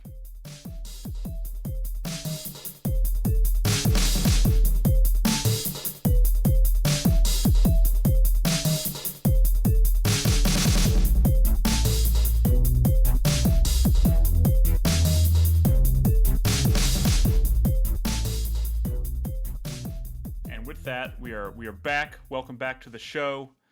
We have no real big news to talk about this week, unless y'all want to throw your predictions in for that damn Capcom countdown. Damn. Other than that, Why do you feel so personally affronted? By Yeah. I think that the 2 biggest games that people are speculating is the new Street Fighter and that Resident Evil 4 remake. Neither really excite me I all do that not much. want to but- let myself get hyped for the Resident Evil 4 Why- remake, which we pretty much know it exists. Yeah, Why are we you? know. Why are you? Announced- I guess why are you getting hyped to begin with? Someone put a clock on a screen and you're like, "Oh boy!" Like, Wait, why? Why not? No, I'm no, over here but trying not to be hyped. I know you're trying not to be hyped. Like that's a conscious effort to Well, for like. some You of us, could it is just a let conscious yourself. You could just let No. yourself be excited about a countdown, but like, why? Not all of us are dead inside, Crispy. He's not That- wrong. Some of us That want is a good Dragon's Dogma point. too. I'm just kidding. The point is, I don't want to. I wasn't planning on even bringing it up. Brad brought it up, so you know what? It could Let's be just move on. Pragmata. Let's- You know? Brad. It could be Pragmata. No, whatever it's the not fuck Pragmata. that They is. delayed that game. Also, you don't do a countdown. A countdown is like kind of like subtly suggests that it's something we would be excited. You know, it's something that's already known. You know what I mean? That we have reason to be excited The for. passage of time is weird, isn't it? It's incredibly Yeah. rude to Yeah. Pragmata. Incredibly I- rude to Street Fighter You're right. 6. That was kind of unintentionally rude to Pragmata. But, you know, let's just move on. We got questions tonight from our listeners at home. Again, I want to reiterate we're doing questions a little differently now. If you're a listener to this show, you can write in. You can ask us questions. It doesn't even you don't even have to be a paid supporter anymore. You could just if a question pops into your head, you could just send it to us. You can email us at questions@4playernetwork.com, or you can go to the thread that I create every week in the Submit a Question channel in Discord. Our first question this week comes from the Drunken Merchant. And Brad, I need you to pay attention for this one. This No, I'm requires paying attention. a little some attention. Okay, I'm here. are you ready? Yes. The Drunken Merchant asks, with the current trend of demakes, let's reverse it. What's a game that you would remake but only for the next generation of consoles that preceded the one it was on? For what? example, Oh, you could remake Chrono Trigger but only for the PS1 or N64, Silent Hill 2 for the PS3, etc. they've Does that make kind of sense? done that. They've kind of done that with like budget ass remakes. Like I think of that Panzer Dragoon remake, which took a Saturn game and made it kind of look like a launch PS2 game, you know? But they Or weren't going for that. Like demakes They're are just not specifically good. trying to make Bloodborne look like a PS1 game, which is admittedly Mhm. very cool. But so I get what this question is really asking, it sounds like, is what's a game you would like to see get only a slightly nicer coat of paint? oh, oh, Right? I mean, like I would love for that for some games actually. Like for example, I've always wanted a remake of Vagrant Story, but I don't want them to like redo the art. That the art from way back then is so good that I kind of just want them to like clean it all up, upres it, do that sort of remake. Or or like even a So that remake would be that's Vagrant Story would be a if it was a PS2 game, essentially. yeah, yeah. Just Like y- Vagrant they Story literally with have like to good anti-aliasing. Yeah. yeah. Or like well, that goes against the spirit of the question. But that time they remade Tactics Ogre, but they didn't touch the art at all. They just remade all the systems and like modernized it and sped it up and like completely threw out systems and created new ones, but it still looked like Tactics Ogre. I want that sort of remake. Sure. Glager in Um, chat has a really good one that I fully stand by. Blast Core. That would be a Blast fun game Core. to play again. What? Wait. What? That was that an N64 game? Yes. So you would want to make that on the GameCube? Fuck yeah, why not? I mean, I'm asking. That's the spirit of the question. If you could remake it, but only give it one generation So of enhancement. So, if you look at like the Final Fantasy IV remake, that it was on the DS, but I would say it took Super Nintendo art, and it was essentially like PlayStation 1 like 3D looking models, right? Like that was kind of cool, right? Like Yeah. like it seemed like kind of a budget remake, but it made sense for the DS. I would take Castlevania Symphony of the Night, bump it up to PS2 and replace all that dumbass sprite work with like cool No. 3D models. No. That you sounds like know, a like great 3D idea, Chris. rendered models. No. That would be the best, I think, for Don't do everybody. that with any Hand-drawn animation is I in the fucking hate past. sprites. It's so stupid. Get them out of here. Let's move forward as a society. You know what? Oh man. Yeah, oh god. I would go with GoldenEye 64, but on the GameCube. And because I'm thinking about like I really liked Nightfire. Like what they managed to make Nightfire a very good looking, fun, well playing game on the GameCube, and PS2. It's just that whole generation. So I would like to see that coat of paint applied to GoldenEye 64. Not change any of the level design, but maybe redo the art, maybe redo like the animations and stuff to make it nicer and crisper, better aspect ratio, that kind of thing. But like leave everything else, mechanically speaking, intact. I think that would be dope. Hmm. Anybody else got any? Like Mega Man Legends. It was a That'd be good. PS1 game. I could imagine that one being really good on the PS2 because that suffered a lot from just like very kind of boring environments, and it could also use a nice polish. Man, I mean, I don't want to say that's what Mega Man Legends 3 was going to be, but I mean, it might have been. But yeah, I feel like there's so many great games in the PS1 library that would just benefit from the like I guess I don't know what I'm trying to say here, like the up-res polish.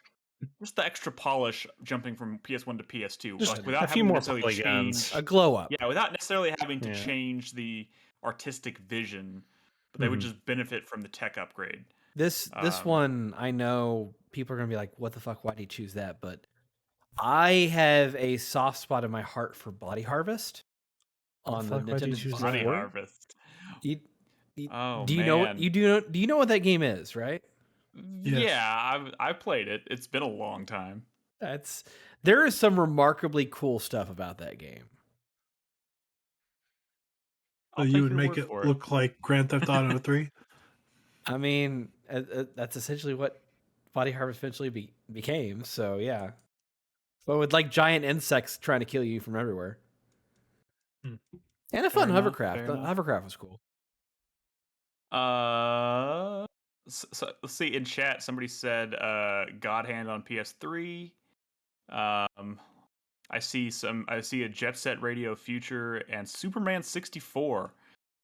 Also It's a so- Jet Force Gemini? Oh no, Jet Set Radio Future is the It's No, there was a Jet it's Force sort of Gemini.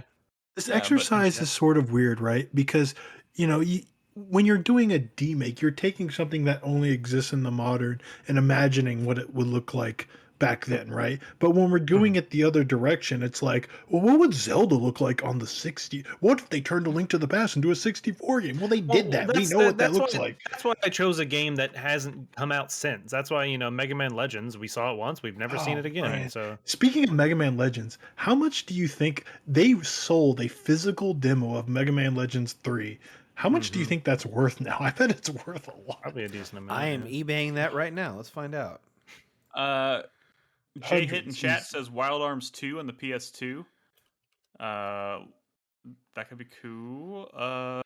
Drunken Merchant says Bloodborne on the PS5. I don't feel like that'd be a huge jump. That game already looks gorgeous. I mean, I feel like that would just benefit from like the fast, smoother frame rate and stuff like that.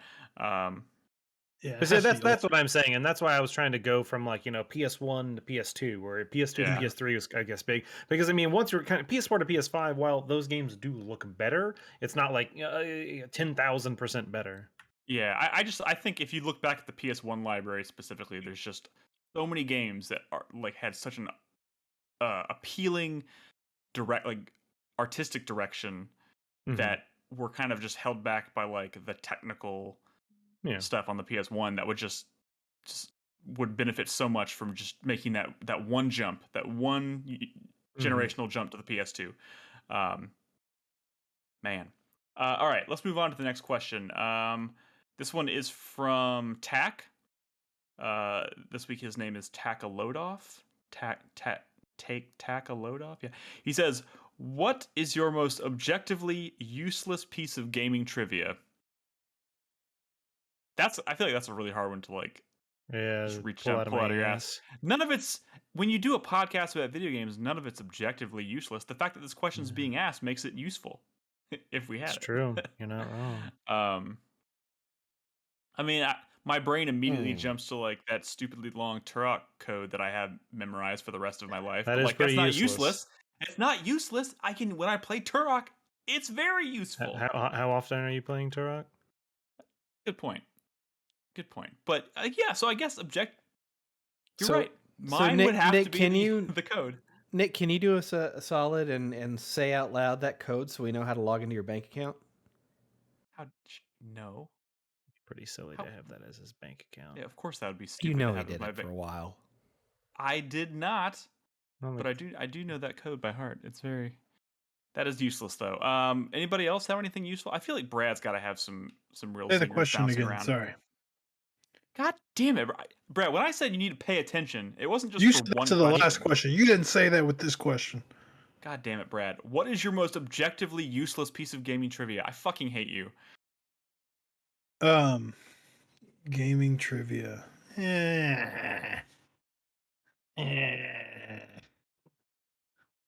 Y'all stew on that for a second. If anything pops in your mind, we'll I circle mean, back around I to got it. one real quick. Okay. If you had I know. Did y'all know that the creators of Body Harvest are actually the same people that made Grand Theft Auto? fucking hate you. I'm not even going to I tell you didn't what I ac- I found did out not about Mega actually know Legends that. 3 now. Did you guys didn't- know that there's a 4-player podcast reference in Grand Theft Auto 5? Yeah, that's true. That's the That's most true. useless that I have. Oh man, Chris Davis, what were you about to say before you were so rudely interrupted? If you had a Game Shark for the PlayStation 2 and you actually This is already used it useless. on Yeah. the demo for Metal Gear Solid 2, there was actually a bunch of content that you could unlock that wasn't even revealed until the final game. Like enemy uniforms and alternate weapons and stuff that even got cut, like the FAMAS. There's a bunch of stuff in there that's pretty interesting. You know what? That's fairly That's interesting. That's interesting, but useless at this. Yes. Yeah. At this point, that's a valid answer for sure. All right, moving right along. Gamerbeck would like to know. This is a Gamerbeck questions. Brace yourself. What's the absolute sweatiest gaming moment of your life?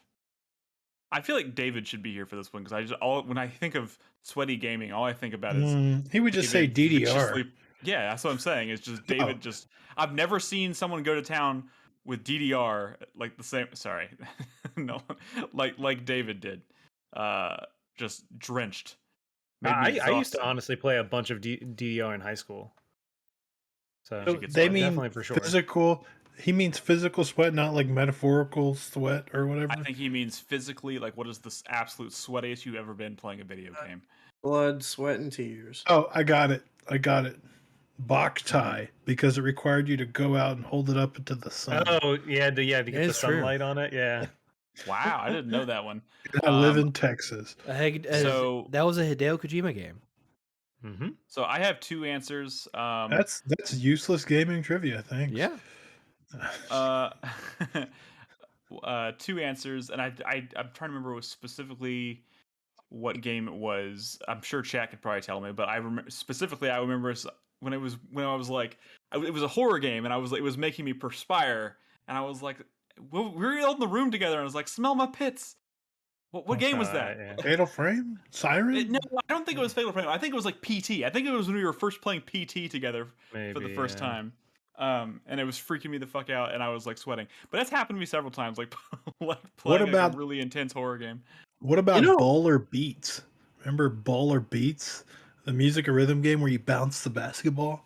Yeah, Yeah, a it's game not that fun. was totally designed to be played by people who live in apartments. Wait, I Yeah. thought we said figuratively sweaty. No. This is literally You're sweating. literally sweaty. No, Literally that's a dumb sweating. question. Stupid question. I hate that question. Yeah, So I don't have an stupid. answer for it. Yeah, I don't know. Speaking could be Fucking both. Beat Saber, but if it Beat Saber or something like that, Just because you Super feel hot. you feel sweatier because there's like this like rubber gasket on your face, and you Yeah. Yeah. feel the sweat like getting trapped in there, and like your eyes start getting like, oh, it's like I fogging think up it inside. actually is Um, not literal. and then if we're doing figurative, I don't know why this popped into my head, but this is the one I'm gonna go with. There's like a dashing, like a slide dashing challenge in Hyperlight Drifter, where Hmm. you have to Oh my god. like dash. You have to do this like I don't even remember exactly what it is, but you have to dash without You stopping you have to like dash around a 100 room. times. Yeah, like 100 times in a row. And you can't stop once. And you have to like there's like a whole rhythm. And I did it on stream years ago, and it took a while. And it was Oh man, really that like reminds me. it was really fiddly and really just like Oh like and I god, got it. And I got it. that reminds me You're so gonna say much of. guacamole. No. I was Oh. gonna say Final Fantasy X getting Oh, the dodging lightning lightning Oh bolts? yeah, the lightning Uh, bolts. Yeah, because I did it, but man, oh man, because like if you fuck up even one, you get in a rhythm, mhm. and then you make it Yeah, to like and 70, here you and are, then you fuck one. years later, and you're what was even the point of all that? Oh, yeah. Oh, If, shit. if we're doing figuratively, I would have to point to the final Valkyrie in God of War 2018. That one That's a was good one. yeah, that was a good one. Very I Um, probably put like 5 hours into fighting her, and I had to wait a day. I had to stop. I was That was yeah, heated. that was She's an intense very one. frustrating. Oh, if it were also figuratively, the fucking oh man, I was talking to Robin the other day because she's not really keeping up with Elden Ring. I keep showing her Elden Ring memes, like people getting excited for Elden Ring, and she's like, this is like an Elder Scrolls game, right? I was like, no. Yeah, This is a Souls game. It's it's an open world Elder Souls. Scrolls. Thank No, you for explaining that to her, because I wouldn't want that to be done to her. No, that'd be rude. No.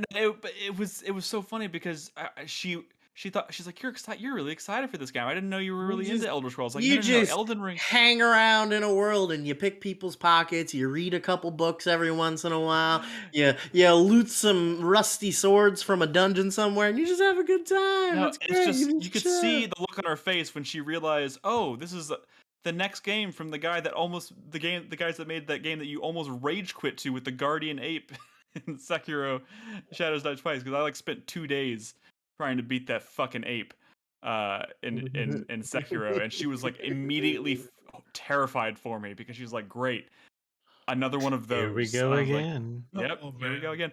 No, I was gonna say, if we're talking about literally sweaty again, I was gonna also say playing The Walking Dead in VR, because so much of it is like swiping with a sword and like trying to like stab zombies in the head, and you get like really tense when all of a sudden you miss one and it like gets through your defenses and you're like trying to like stab it over and over again.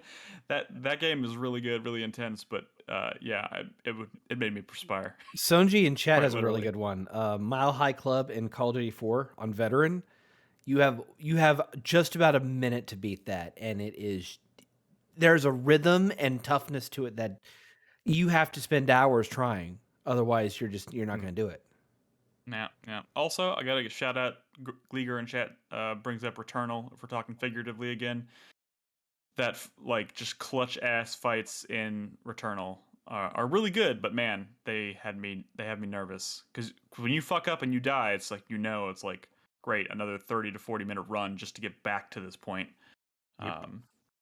So all right, our next question comes from Lord Trapula, aka Darkwing Buck in Discord. Says, Okay. are you listening, Brad? Are you ready? Yeah. What is your favorite fighting game character that is not from the following games?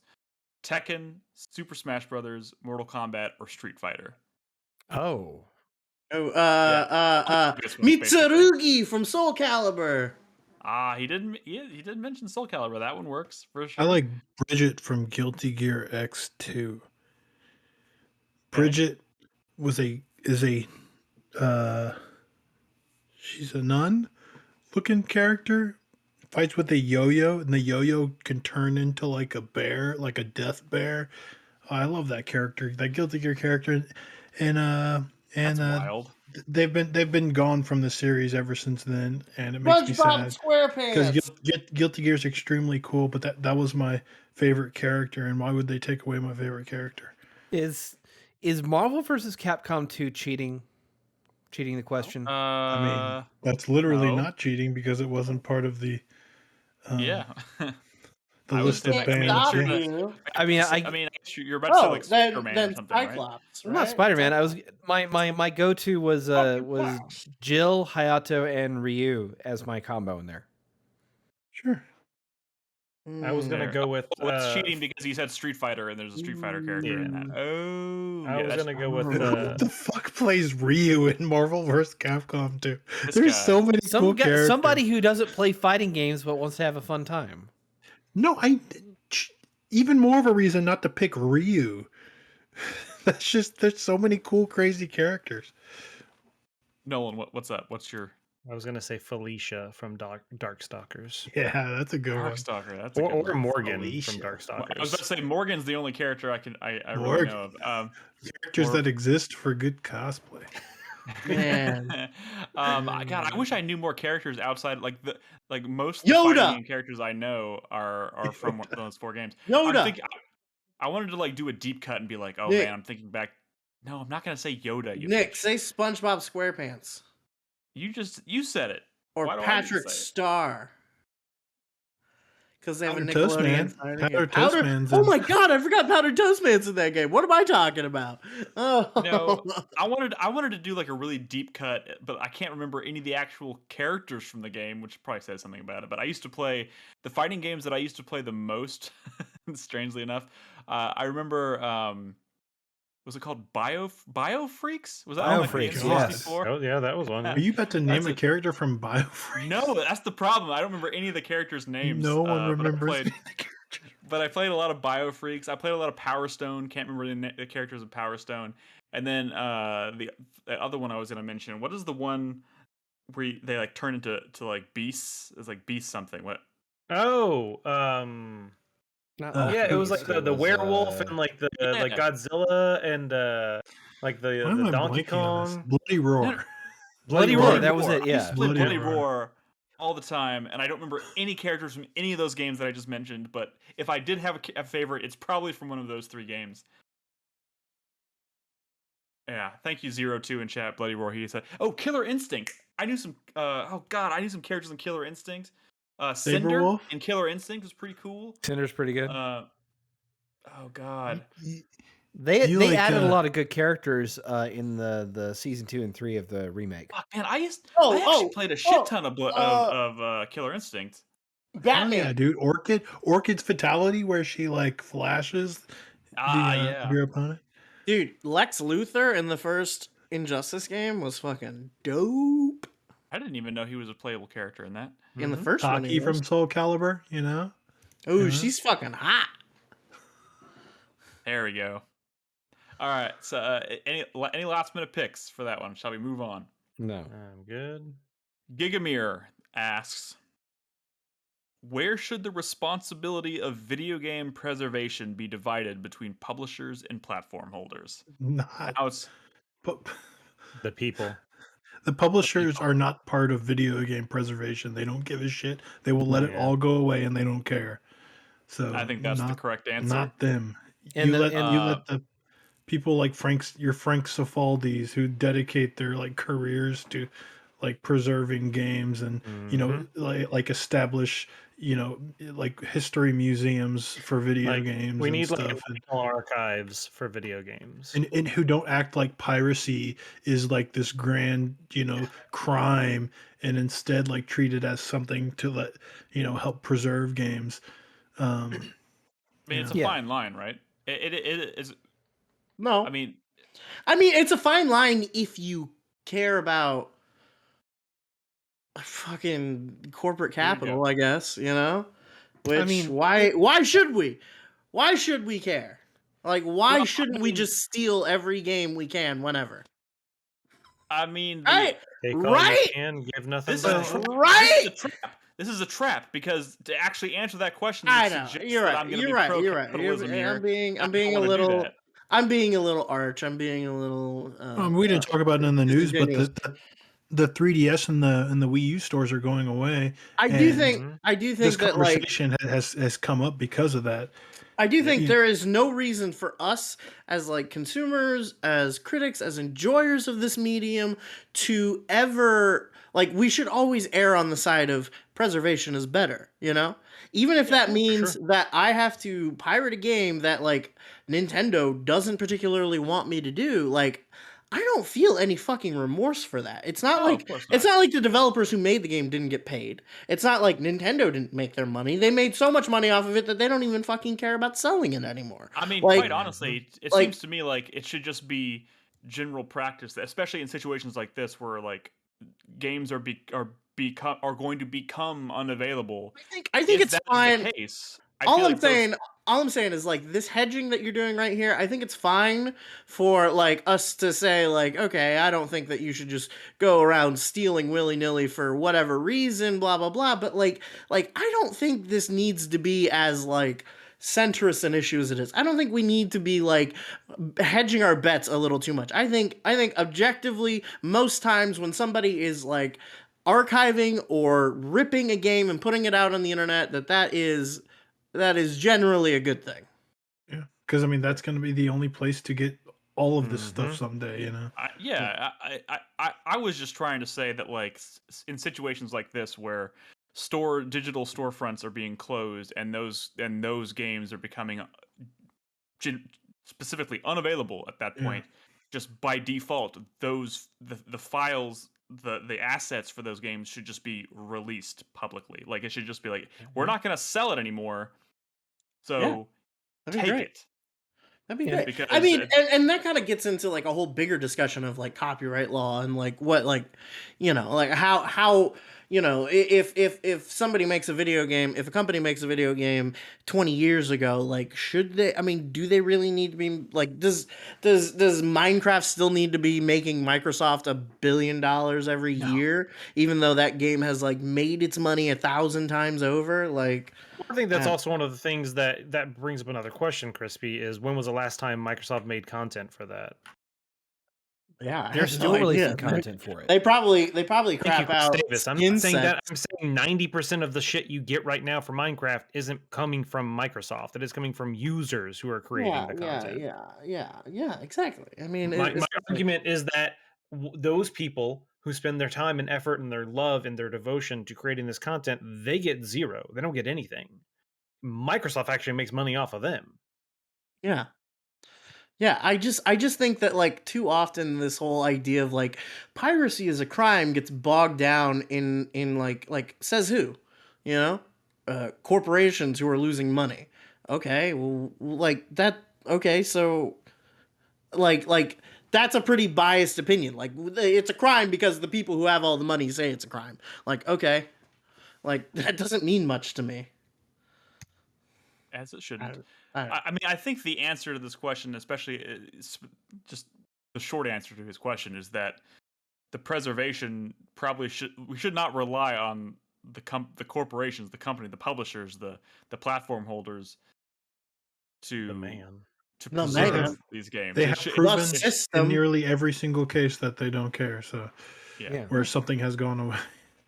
People still don't understand that when you are buying a digital game, you are buying a license, A not license, a yeah. right to own a copy of a game. I mean, hell, let's be honest. At this point, when you're buying physical games, it's almost the same thing, I mean, more or yeah. less.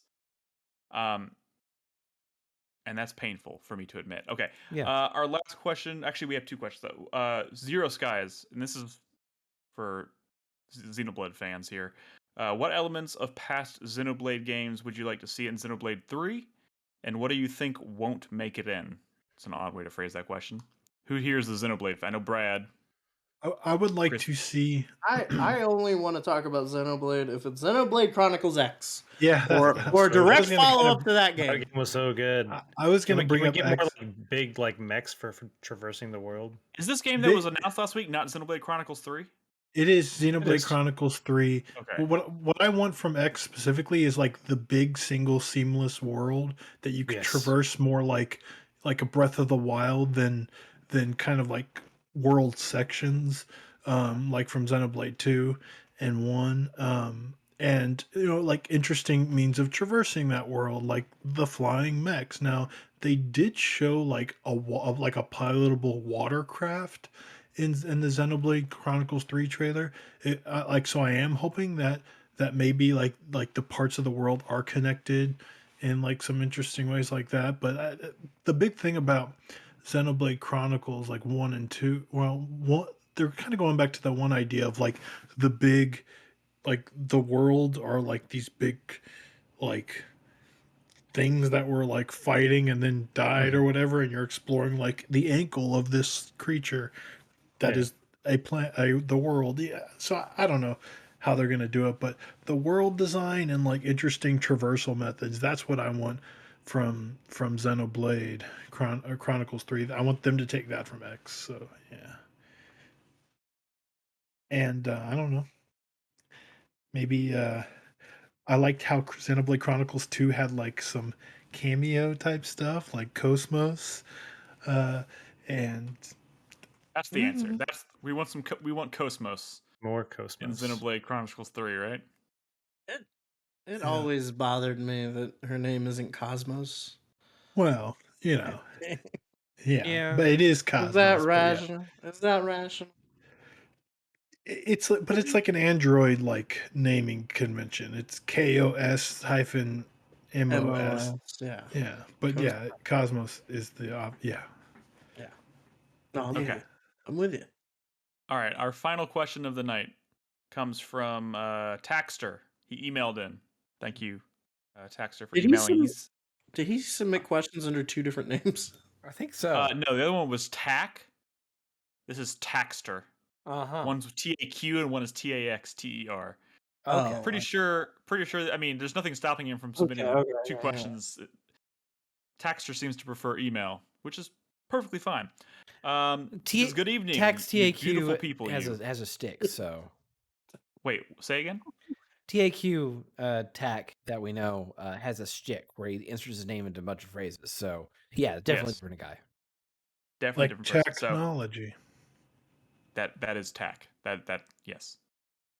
Uh, Taxter says, good evening, you beautiful people. You. I have two questions for you. First, what are y'all's favorite Easter eggs or secrets from games of the last few years? My example would be the giant grunt sandwich in Halo Infinite. I don't know what that Easter egg is. Krispy seems to know what it is. Yeah, I it's exactly as it sounds in the tin. All right, fair enough.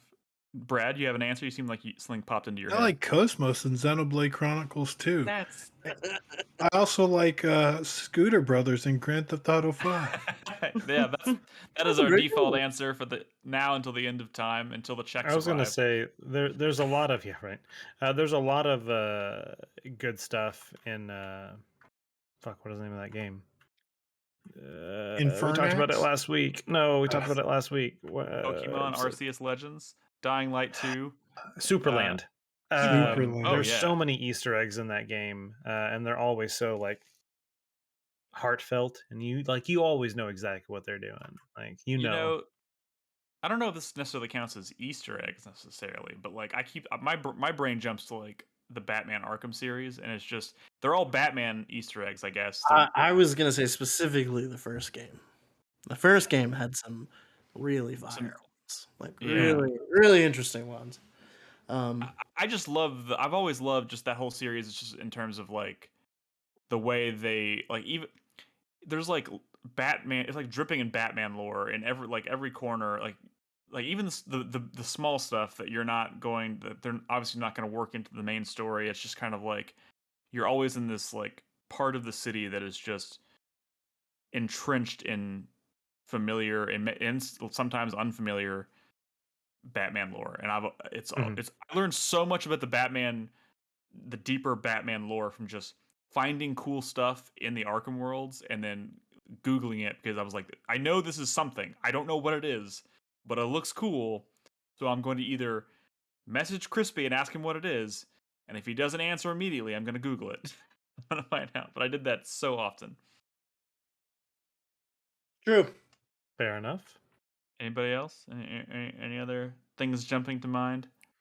Not off the top of my head. Nothing really exciting, no. I discovered an Easter egg like yesterday playing Dying Light 2 that I think is conceptually kind of cool, except like experiencing it kind of sucks. So Huh, that sounds like maybe not an uncommon experience in that game. yeah. Which I feel bad think saying about a game that I am really enjoying, but I linked this to Krispy in Discord, but he never responded, so maybe he didn't see it. But What? there's like a finger gun you can get in Dying Light, because there's no real guns, but there's like a finger gun, I think, which is What? cool because he was like, aren't like Dying Light and Ghostwire Tokyo kind of the same thing? Now they both have finger guns, so Yeah. they are. When did you link that to me? I haven't seen it. Uh, Where? I'll find it. I mean, Send it again. days ago. a couple I Alright. can immediately point to are like how the first several Mega Man X games had like Street Fighter combo attacks for like instant kills that you could unlock. Um, Really? there was also the legendary ending to the Halo games. They all have their own little secret thing. he did specifically that was say for it. the That was past it. few years. The foam fingers in the Dead Space games. Yes. Those are fucking wonderful.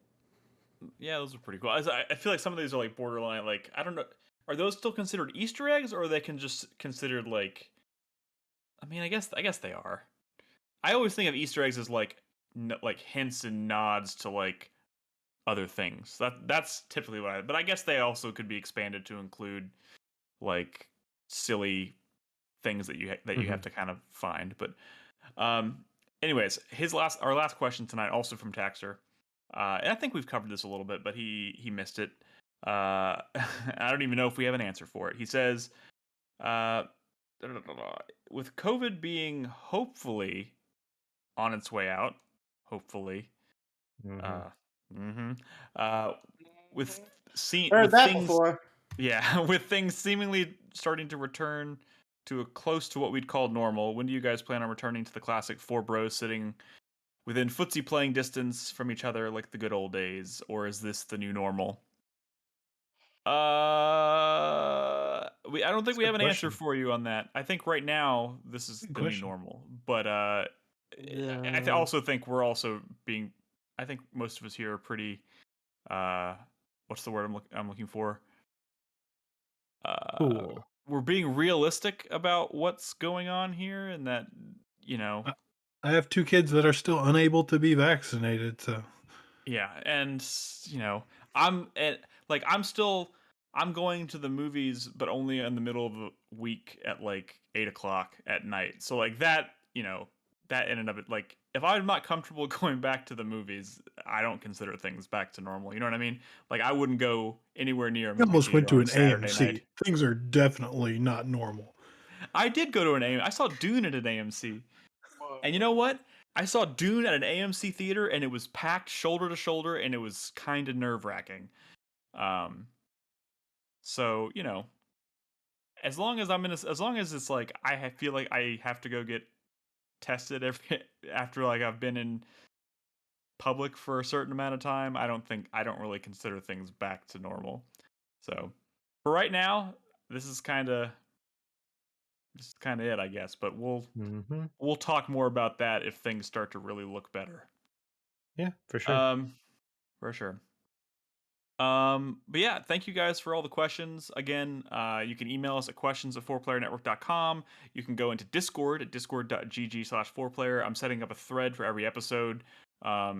In our submit a question channel in Discord, you'll find it under the podcast category. I'll create a channel or a thread for episode 712 in the next couple days. So if something pops into your head, you want to ask us, get in there, leave it for us, or shoot us an email. And now, let's wrap up the show with the 4-player minute as we always do. That's our hype, sweat, thank you, and fuck you of the week. Brad, you always start us off. Sure. Why don't you take it away? My hype is going to be for let's give it to Elden Ring. I'm very excited about Elden Ring. I'm deciding to pass on Horizon for now, based on reviews, not the scores, but more the things that they said. So I'm like, yeah, I can wait on this one. but that just sort of makes the path like completely clear for Elden Ring, and I'm very excited about that game, like for sure. My sweat though is for Platinum Games, who kind of, I don't know if you remember, but a few months, I don't know, fairly recently, last couple months, they announced that the president and CEO resigned or whatever, and Inaba stepped up into like the lead role. And just recently, in the past week or two, in the past week, they announced that their shift to focus on like games as a service games, Mhm. Platinum. That's concerning, especially because they're about to ship Babylon's Fall, which is a games as a service game, and that has like colossal bomb written all over it. Like, Mhm. I don't think anyone cares. I don't even think the most dedicated Platinum Games fan cares about Babylon's Fall, and that's a service game, so it kind of needs players. So I don't. Yikes. I mean, I don't even think they're trying to advertise the game. Like they've I released mean, like 2 trailers and neither of them have drawn up any interest. trailers, dude. They released a playable like beta that that came out around the same time as the Elden Ring beta, which is why no one talked about it. But like, Mm. no one even cared about that, even though like people could just play it. And from what I hear, the people who did play it, is it not so hot. The footage I saw, not so hot. I don't think anyone cares about this game. It's hopefully it's here's the thing. Hopefully it's a bomb enough. It's not so much of a bomb that it actually hurts Platinum Games like existing, but maybe hopefully it's enough of a bomb to where maybe they'll rethink their future as games as a service games. My thank you for this week goes to Retro Studios for showing signs of life. They updated their like what was it, their Twitter Their header banner image. with Mhm. Metroid. So yes, the game still exists. They are working on it. I don't know if this means we're going to hear about it soon. Or at least somebody's working on the banner. Yeah, but I saw Samus today. New Samus. That's exciting. There was concept art. That's a start. Um, and my fuck you for this week goes to, I guess, related to Platinum Games because they were in the news. Well, in certain parts of the internet. Um, anyways, fuck the Scalebound haters, especially the ones who like. I feel like Scalebound was a game that a lot of people were kind of like, I don't know about this when it was being shown, but when it was officially canceled, everyone I feel like sort of like jumped to the defense of Microsoft, like, no, it deserved to be canceled. Don't be mad at Microsoft. And it's sort of like there was this groundswell of Scalebound hate after it was canceled, which is so weird because it nearly killed Platinum Games, and it's not like Microsoft and Platinum Games are equal parties in that situation. So maybe don't be so mean mean to Scalebound because fuck you. Some people thought Are it you looked telling the really internet cool. not to be mean? It Yeah, the internet fucking sucks, dude. I don't know if you've been paying attention. sure. It's also great sometimes. It's But it, I love our little corner of the internet, it's so weird that but even now man, people are like talking shit about Scalebound because, it frustrates me to no end. So fuck all those people. It was gonna be great. Fuck you. all right. Chris Davis, why don't you go next? Okay. Um well, my hype this week is for a game I learned of yesterday. Um all of you probably don't give a shit, but it's called Thunder Helicopters. Helix. It's from a developer named David Walters. David Oshry tweeted about this. We all And made this face at the same time. it is a 100 it is a throwback like mid 90s helicopter kind of low poly game that is 110% a tribute to the original Strike games. And I've I mentioned it don't time and know. time again, but I love the It Strike looked a little games. more like almost like flight sim than Yeah, just the no, it straight up is. strike games. Yeah, it's like what he's going with. Like if you look at like the title art and like the level design that he's pitching, it's 100% Desert Strike, man. Someone in Um, Discord made a really funny comment that as soon as he posted that trailer, they write they wrote something like, "Let's go, Chris Davis is getting into Roblox," and you didn't respond to it at all, and it was incredibly funny. I don't recall that at You all. let the narrative get away from you. Yeah, it does look, I like a still don't. Roblox. I still don't know what mod. Roblox is. It has been explained to me multiple times, and I still don't understand what it is. Yeah, well, that's a deep rabbit hole. Keep going, Chris Davis. I have a combined sweat and fuck you this week to Ubisoft. Sweaty fuck. Yeah, sweaty fuck. The best kind of fuck. They had an earnings call today, and they're trying to raise their numbers for the end of the quarter, which is the end of the fiscal year. And they were talking about exciting games that are supposed to launch between April 2022 and April 2023. And among those were Avatar and Skull and Bones and are any of these things and Mario and Rabbids. And hey, first of all, Mario and Rabbids gonna be dope as fuck. Sure, okay. That's given. Color me interested in Avatar. But they decided those 3 games, and then they followed up with more exciting games in that period. I'm like, No, it was funny because reading the press release, I can't tell if they're saying more exciting games to come or and more exciting games than the ones we just talked about. I don't think they meant that. Yeah, I mean, what's more exciting than Avatar, right, Nick? Nick bleeds blue in 2022. I didn't know you were such a big Avatar guy. The That's the Avatar funny thing. people have blue blood. It is literally the fact that my favorite part of Avatar was just kind of the planet, like the backdrop of it. And I it's thought you were open going to say world, the and mech with the big knife. No, I don't give a shit about that.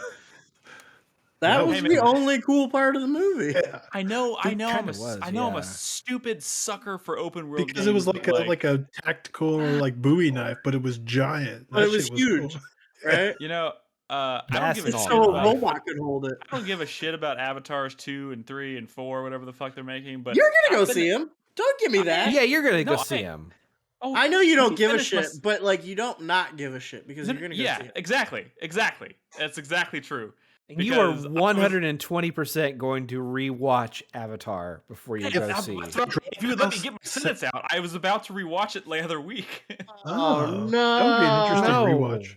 Dude, I remember watching that I went to the IMAX and watched that, and I was like, I don't get why this is the most successful movie ever fucking made, but I like it. I enjoyed the movie, but I still am perplexed as to how it even came close to being the most successful movie It's ever because the entire world bought 3D tickets. You made. And I gotta. saw it in 3D, and I was like, I guess that Everyone was cool. did, and they charged I more guess for that those was tickets. cool. But it's not gonna redefine modern cinema. You know what's really funny about that movie? I've seen that movie, and this picture that I'm posting in chat is the main character of the movie. I've never seen that man before in my life. Look at that face and tell me you've seen that guy before. No, I have. He was also in Terminator. Wasn't that guy in Oh Avatar? my God. Terminator. Yeah, that's what the official Avatar wiki says, but I don't buy it. Sam That is the main Worthington? character of Avatar. Yeah. Jake Pretty Sully. sure a blue person was We the have main character. of officially Avatar. derailed Chris Davis's top 4-player minute. Keep going, Chris Davis. Well, it's I don't know. The fact that they only highlighted those 3 games, they highlighted Skull and Bones, which has been in development hell for 7 years at this point, has been rebooted 3 times, and they still don't know what the fuck to do with it. They mentioned the 3 games that have been announced that they expect to be coming. Everything else falls under we haven't announced it yet, so we can't say anything about it. Or it has been announced and it's in development hell and we can't talk about it. I mean, but that could be anything. Like Beyond Good and Evil 2. Yeah, we all know that's not happening at this point. Of course not. So why would you even expect it from that thing? I'm hoping for things like, that recently revealed news spin-off Assassin's Creed game that's more stealth oriented. It hasn't been announced. It has not been announced. They inadvertently announced it in this press didn't. call. Yes, they did.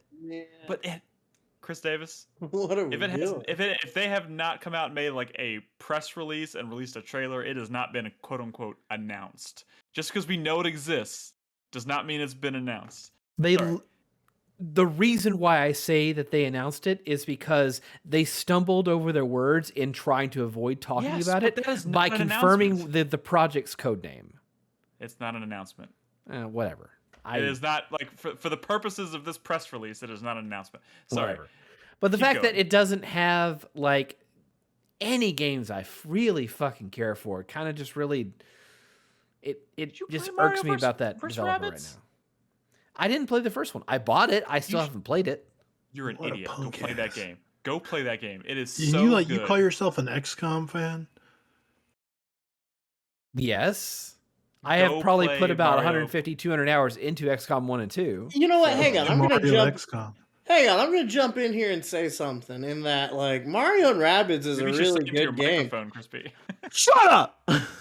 Mario and Rabbids is a really cool game, but, like, I can totally feel not being hyped about it in the future. You know what I mean? Like, sure, but like, there's a new one coming out, so I know that's gonna be fun, and I'll play it. But, like, I'm not getting hyped about it. Like, we're talking about Chris Davis not having even touched the first one.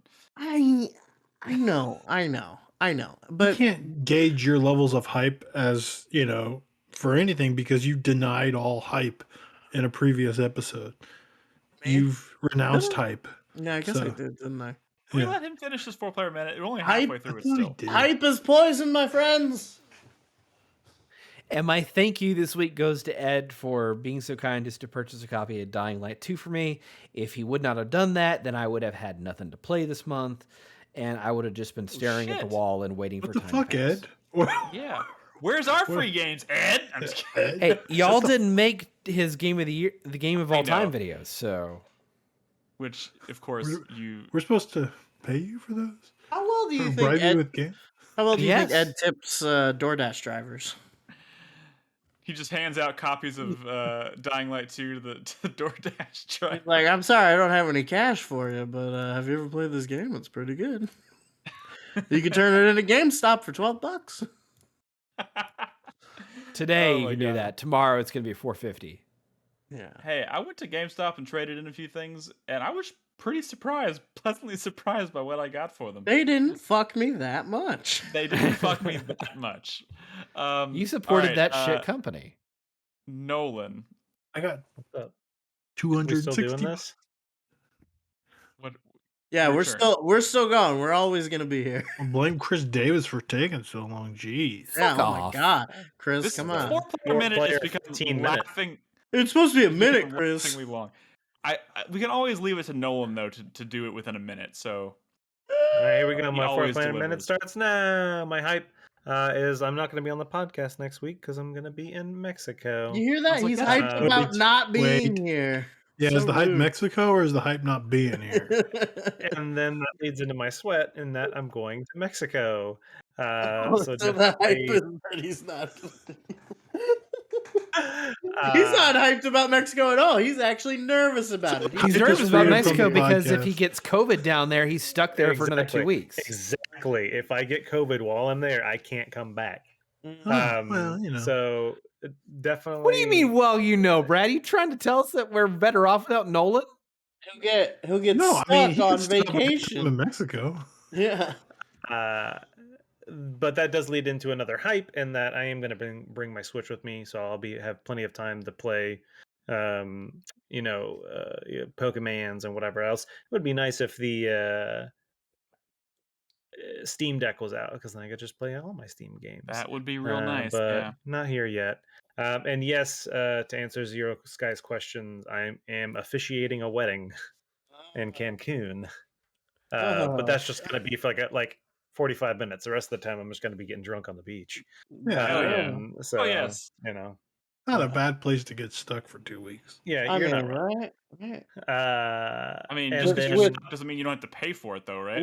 With cash, sure. Yeah, if I get stuck there, it's not like it's free. I just have to pay a shit ton more money. Does there happen to be a groomsman cake in the shape of a dick butt? No, I mean, That's pretty He's much not getting no way. married. my I'm wedding. just saying some kind of There's a- compensation for you. There's an officiant's cake. Yeah. In the shape of a dick.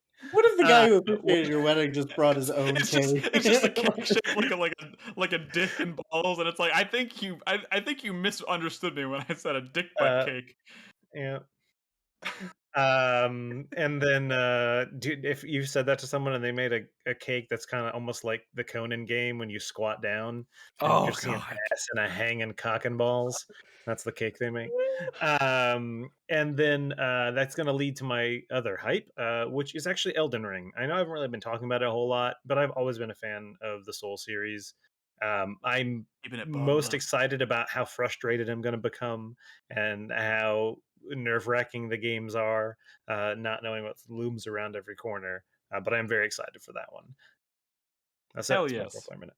All right, Hell Krispy. yeah. Let's see how quick you can do it. Okay, my hype this week is for Elden Ring because I'm not a fucking poser like you guys. Actually, that's a joke. But they did tweet out 2 new starting classes this week, and one of them is a fucking samurai, which just blows my goddamn mind. It's like, you already made the game cool enough. You don't have to keep going. But they do. You can But just slow they it down. do. They just keep, every time you learn something new about that game, it's like, whoa, that's cool. They had some my- leftover content from Sekiro, so I'm gonna do 2 fuck yous for this week. The first one goes to the fake Southern accent character in Dying Light 2. That's just Man, baffling. Krispy hates this person. Baffling. No, it's just like, no, I don't hate that person.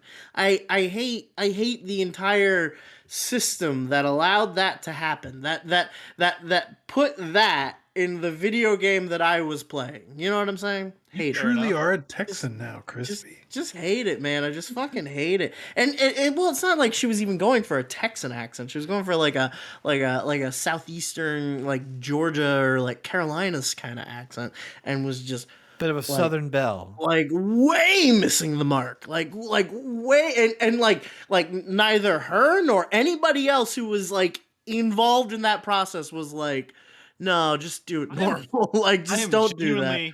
I am Like- genuinely fascinated by this because I have no memory of this person or this character. Yeah, I know, because you Right, only so remember neither the do I. things you like. Not true. My other fuck you for the week goes to, hey Nolan, whose wedding is it that you're going to?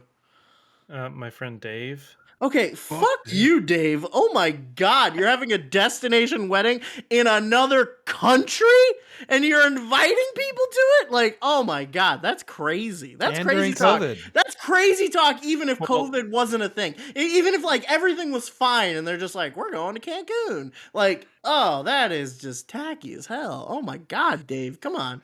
Pull your head out of your ass. That's terrible. I'll let him know you said that.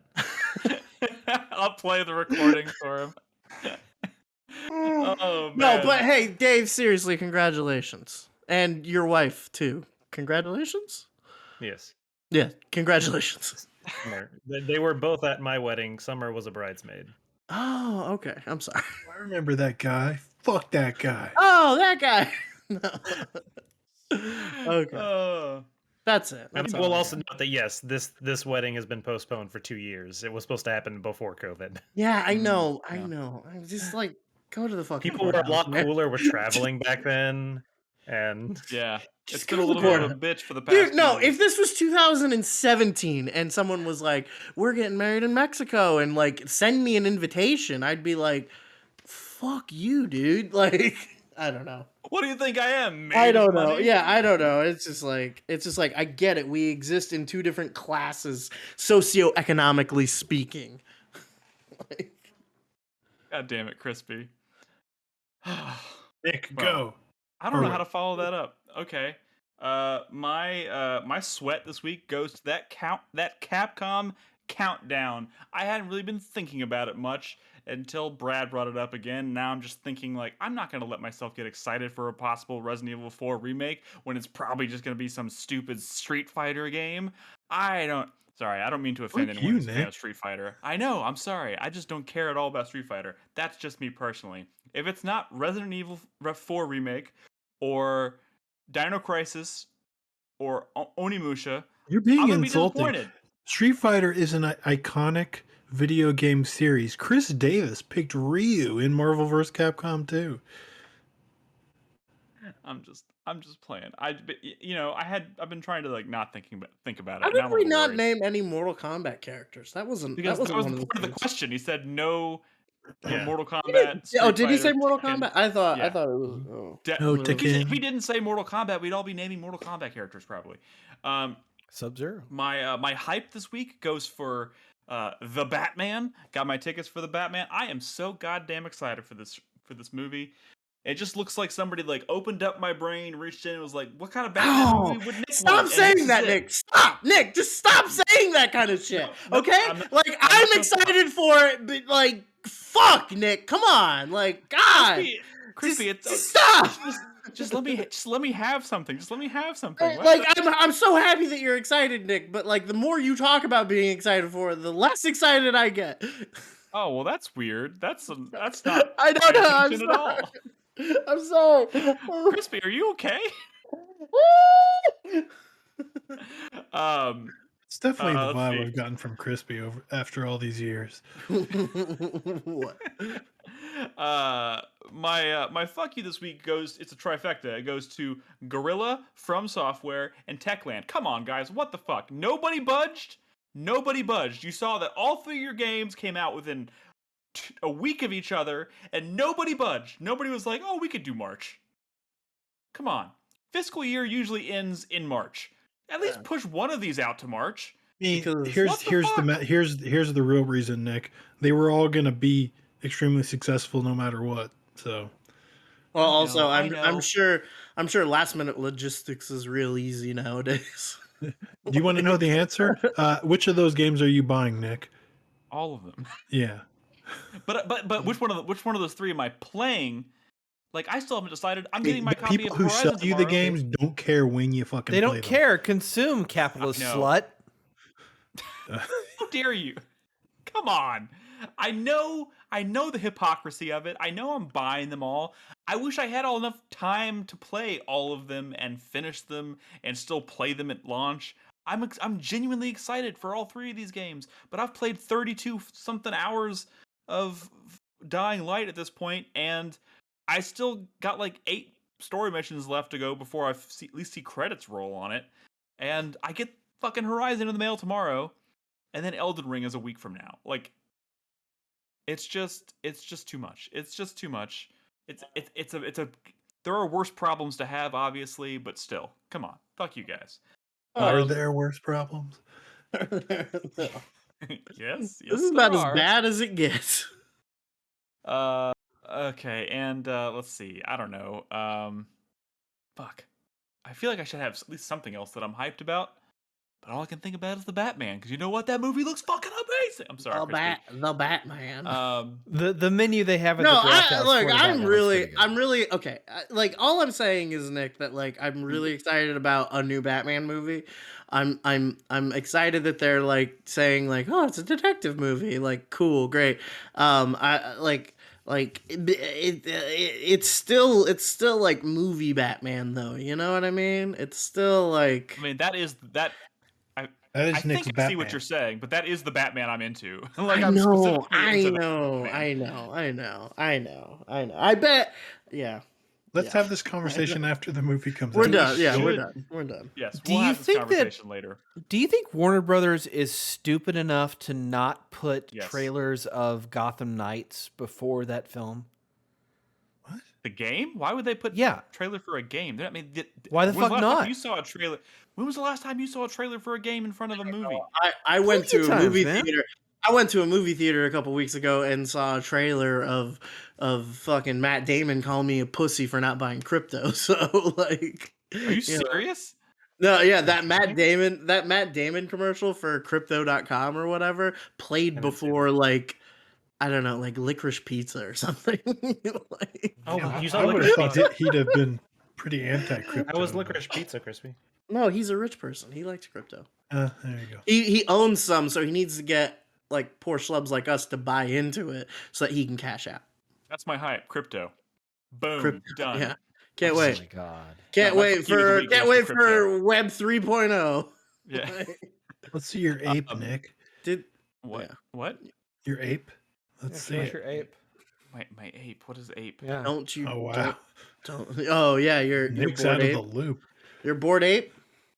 You're bored ape. Your NFT. Your ape NFT. Oh, gotcha.